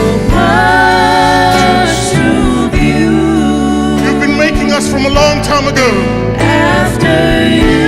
not just recently. You understood a lot of things that we will never understand, only because you stayed in the Holy Spirit.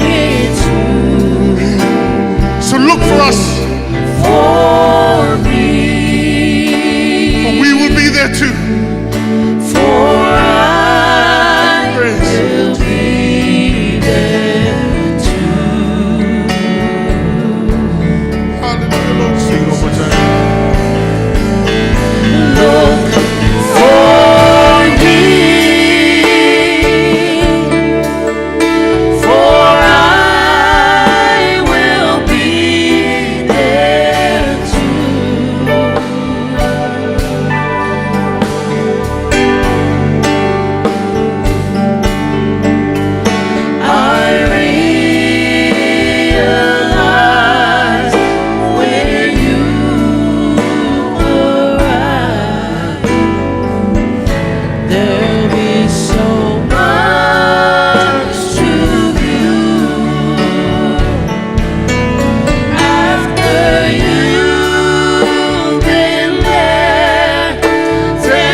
Bless the Lord.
Hallelujah. Hallelujah. Hallelujah. Hallelujah, Sisu. Hallelujah. Yes. Ila momeniti. Fai halot whakaosi maki tau tō. Jesus. Tu mo ke wha ua tu ele ofai o tua. E koe mafu te fua ia tamai koe ni. Ka kuongo atu ai ofai o tua ma au. Pe kuke ihe o pe. O kuke mamata mai. Ke whawhamiri o aho koe ni. Hallelujah. O kuke ofa tu bea sisu. Kia te koe. Hallelujah. Pe au kuke turi mui bea ofa kalai si ma au. Jesus. Pe koe mo uia pe ma au. I aho koe ni. Koe tari ia. Koe tāpuaki ia ma au. Ko ia tene hake aki i koe. Ko ia tene whakahauwhi koe.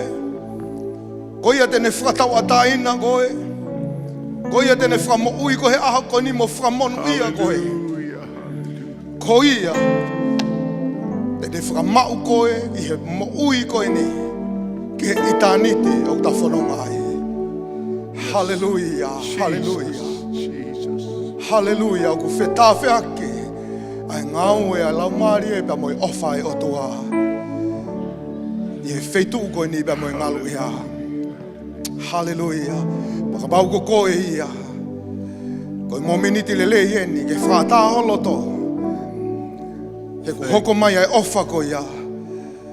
Ke whawhi ia kalaisi ki ho moui. Ke hoko koe eiki pa moi whamo ui. Ke ate koe. Jesus, hallelujah, hallelujah. Te whai alotu, whawhetai ke eiki. Maki tau tolu he whiawhi koe ni. Hallelujah. E o tua mafi. O ke hangai fofonga mai pe me lange tampu atu. O ku hulua noa ho kere sipea taupe upe whau ho ofa. O au mai e o tua eiki ki he whiawhi koe ni. O ku ke iono mai e o tua eiki. Pea eko mai o tua pea mei loto langi. Hallelujah. Ho mafu ho whakaamu ke whama ui. Halau maari ki ho pure anga. Lolo tonga e mau kei mau e moui. O mau e whainga maari. Yes, Lord. Ke mau ririwa i pea mau tafoki ai. E sihova o ke awhio i a mea kotoa pepea tokai mananga. O kui kai ke mamao e o tua ei ke moui nia kia te koe. Pe ko wheha potu o ku mau iai o tua. O ku kei ka kapa mai pe ofa ia e awhiona. Mahalo pe o kia i ha whahinga o ku nau nofo mai mo nau ngahi loto whare. Yes, Lord. Mahalo pe o kia ha whahinga o ku nau whanonga mai mo nau loto loki. Mahalo pe o kia ha whahinga i o tua eiki o ku iai ha ngawe anga o ku nau iai. Mahalo pe o kia i ha taha he loto whare ko ni. Eiki o ku whakaamu hono loto e o tua, ke mau ai moui o tua. Lau maari e hoko mai pe koe eiki, ke whakakato ho taumu a e o tua. He ko whinanga lo e o tua, ke mau koto pe o tua, ke oa nā more o tua. Ha lau maari e pia me hopure anga e o tua. E wafa sisu kalaisi o tua. Ha latu e o tua lau maari e ke te nau tolu. He wheitu pēa ku nau iai o tua, ke whakakato e o tua, ai misiona pēa moi whamaui e o tua na ke whakakato i kāre ware e o tua. He ku kei alo ofa e o tua, ai awhiona ke te nau tolu eiki. Mau whawhetai pēa mo whakamalo e o tua. Thank you, Lord. Ko ha moui pehene. Mau whakamalo ko ha tamai pehene. Mau whakamalo e o tua eiki ko ha taki pehene. Ko ha tauhi o tua eiki pehene. Mau whawhetai ko ha tamai peheni o tua. Eiki, ke li oa ene moui o tua. Ke mau tāsi pinga i aho koe ni o tua. Pea mau whawhetai pea mau whakamalo ki a te koe. Koe mau lotu ia eiki hea whiawhi koe ni o tua.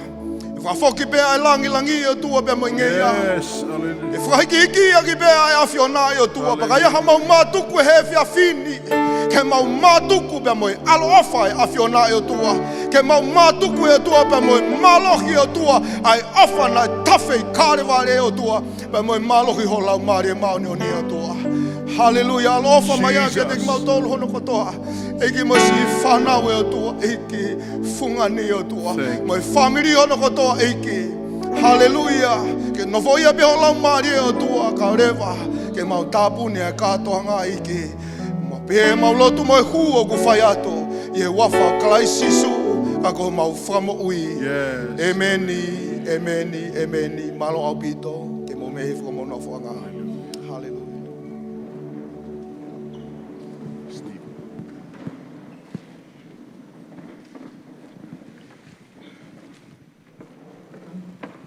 E mari ke ulmotua.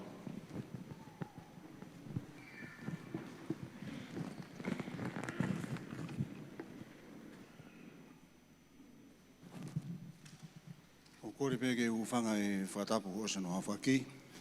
Kai tuk mai mōko e whainga maare koe ni ke ulu motua ke whaiata whamalo. Ulaki koe whamalo ki he kāinga mi he Kingdom District. Ai koloa, whakakoloa aki ai whanau, pehe ki he ungotua whawhine u kei mo ui me toenga e whamiri. Ma whamalo te tiki mo tolu tau ilo tau whai mea kotoa pehe koe ui koe eiko sisu kalaisi. O honga au pito ku mawongo I mi he whanau, mi he te apa pehe ke whanau, o hoko I koe whakanonga, whakaloto lahi, ke hoko atu e ngā aue ki he eiko sisu kalasi. E ngā tai ko ku atu heni ku whatapu atu heni, o kiai ai kau whaiwhekau, kau taula eki me ngai whunga waka ke kehe, o ke I whareni, mau whahonga e pito lava o mea mai, o mau whahonga e au pito e ki mau tolu, ko hui koe taimi ko ia, me ia te au ki o motua pehe ke whanau, pe fo ki ongo tu fine o ke mo ui pa o famalo te mo tolo tu taimi pe fo ke famore ki hoseniti ke utua ka merega ke lava mai ki kaunga tenghia mo ki ma tolo mo fanau o ko honga a pito ia he fonua ko ni o tau no fuai pa ko famalo te mo to famalo tu ki he sola mo vulangi fa ko ni na ngalo ata famalo tu fo ki he a mafua I whailakiteri, mo e kāinga eki o whila ke pā. Ka pau ke iheni whiaf koe ni, ke ki ulawea to hingoa, he tā atu pēku mau ofa atu a teki mau tolo, whakamalo atu, whahonga I o lava mai e whiafi koe ni.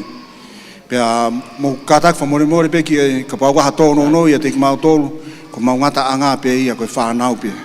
Ma hufanga pe he lotu le rei, ne whahe eiko sisu kalaisi, mau iheni ai he whiafi koe ni. Ma ofa lahi atu a teki mau tolo, pe pefo o falahat ke fahu ma pe a mai fahu pe fahu o fata de go tamasi ia ko sepo ko fahu ia a honi ko fana funu na eki ko to pefo ki ya tiau ka ku ma ho ta ya honi ko ulu motua ya honi te ha ke ai leva te to ta I bai tu ki fanono ko pe wa tu ko pongpong I ta ho ko ai pe ai Failotu heni a fiafi taim ta ta pe fitu ka pau ke ata fainga mari pe ki ha me amai honga inga tiki mauto. Papa ui kai, ka tak whamore more, whai ho ngā aue ko I api, piko ke ngā aue, mahu I ngā nge ia. Kei ki maulawa o totongi ho mo ua, kei ki maulawa fua ho ka venga. Kau ke ngai, ke whainga maari ele lei, mea mai. Kau ngā whakahiki I, ai hingoa ko eiko sisu kalaisi, I whakafou mai I he tamai o iki ko ini, Samisoni Lenati. Piko ia ke tau tutu ninga pongpongi, kei lawa he ni o ku whakahoko mai pe mi he taki me he tafu, me kāinga lotu koe ni wahe Kingdom District. Unau te pēha ki pereti heni ke mo alatu moi ko api, pa koe mea koe kune whahinoi mai he tangata iki taki koe ni o kupeheni. He whahai atu ko Nusila heni po tau taim wha Nusila. Pau pehene whamatala e tu pēhi he matapā he, o tāri mai ke tau whanonga atu, pe ato ki pereti ki whanonga moia. Paka pau te nau tu o fufu o loa, koe te ke aluange te nau alu reo na toho nau api he taim tuku ia. Koe ai, koe ne hiriange pe ni, koe mau whainga maari e, mea atu ko mea lere, pake whanonga atu ke he hanga kau tamai o iki, o atu ai pret koe ni ke te mautolu. Mau ofa lahe atu a te mautolu. Pe he mi he kāinga ofa kotoa pe he mi he whanau. Ke aha mea e toki ahaririu, e toki whakahoko atu ia, he lere atu kone tau polo kalama, ofa lahe atu, malo. Te tala me. Te amita, mahe. Huebe. Kata ki pehe whakaloloa ka kutui koe konga neu mahui ngā laita. Ko whaambe keu ki whakahoko atu ai whanongononga koe ni o ku talitali lelei mai e Manukau District pa mei tua mei he. Ka ko whaambe ke whanongo lelei mai koe tau whanonga ki tua heka peho mea lele wilo whakahema. He kei teke lele hanga tonu o spoloka ia teke wilo whakahema piki ai peho mea toko ni pa ke alu ai pe moia ki api. O teke toi talanoa, o teke toi ho ni ko tau he ni ko hamali ko tau he ni ko apsia pa fe ma pe ke va ka tau fononga ki ap. Amen. God bless. Alo.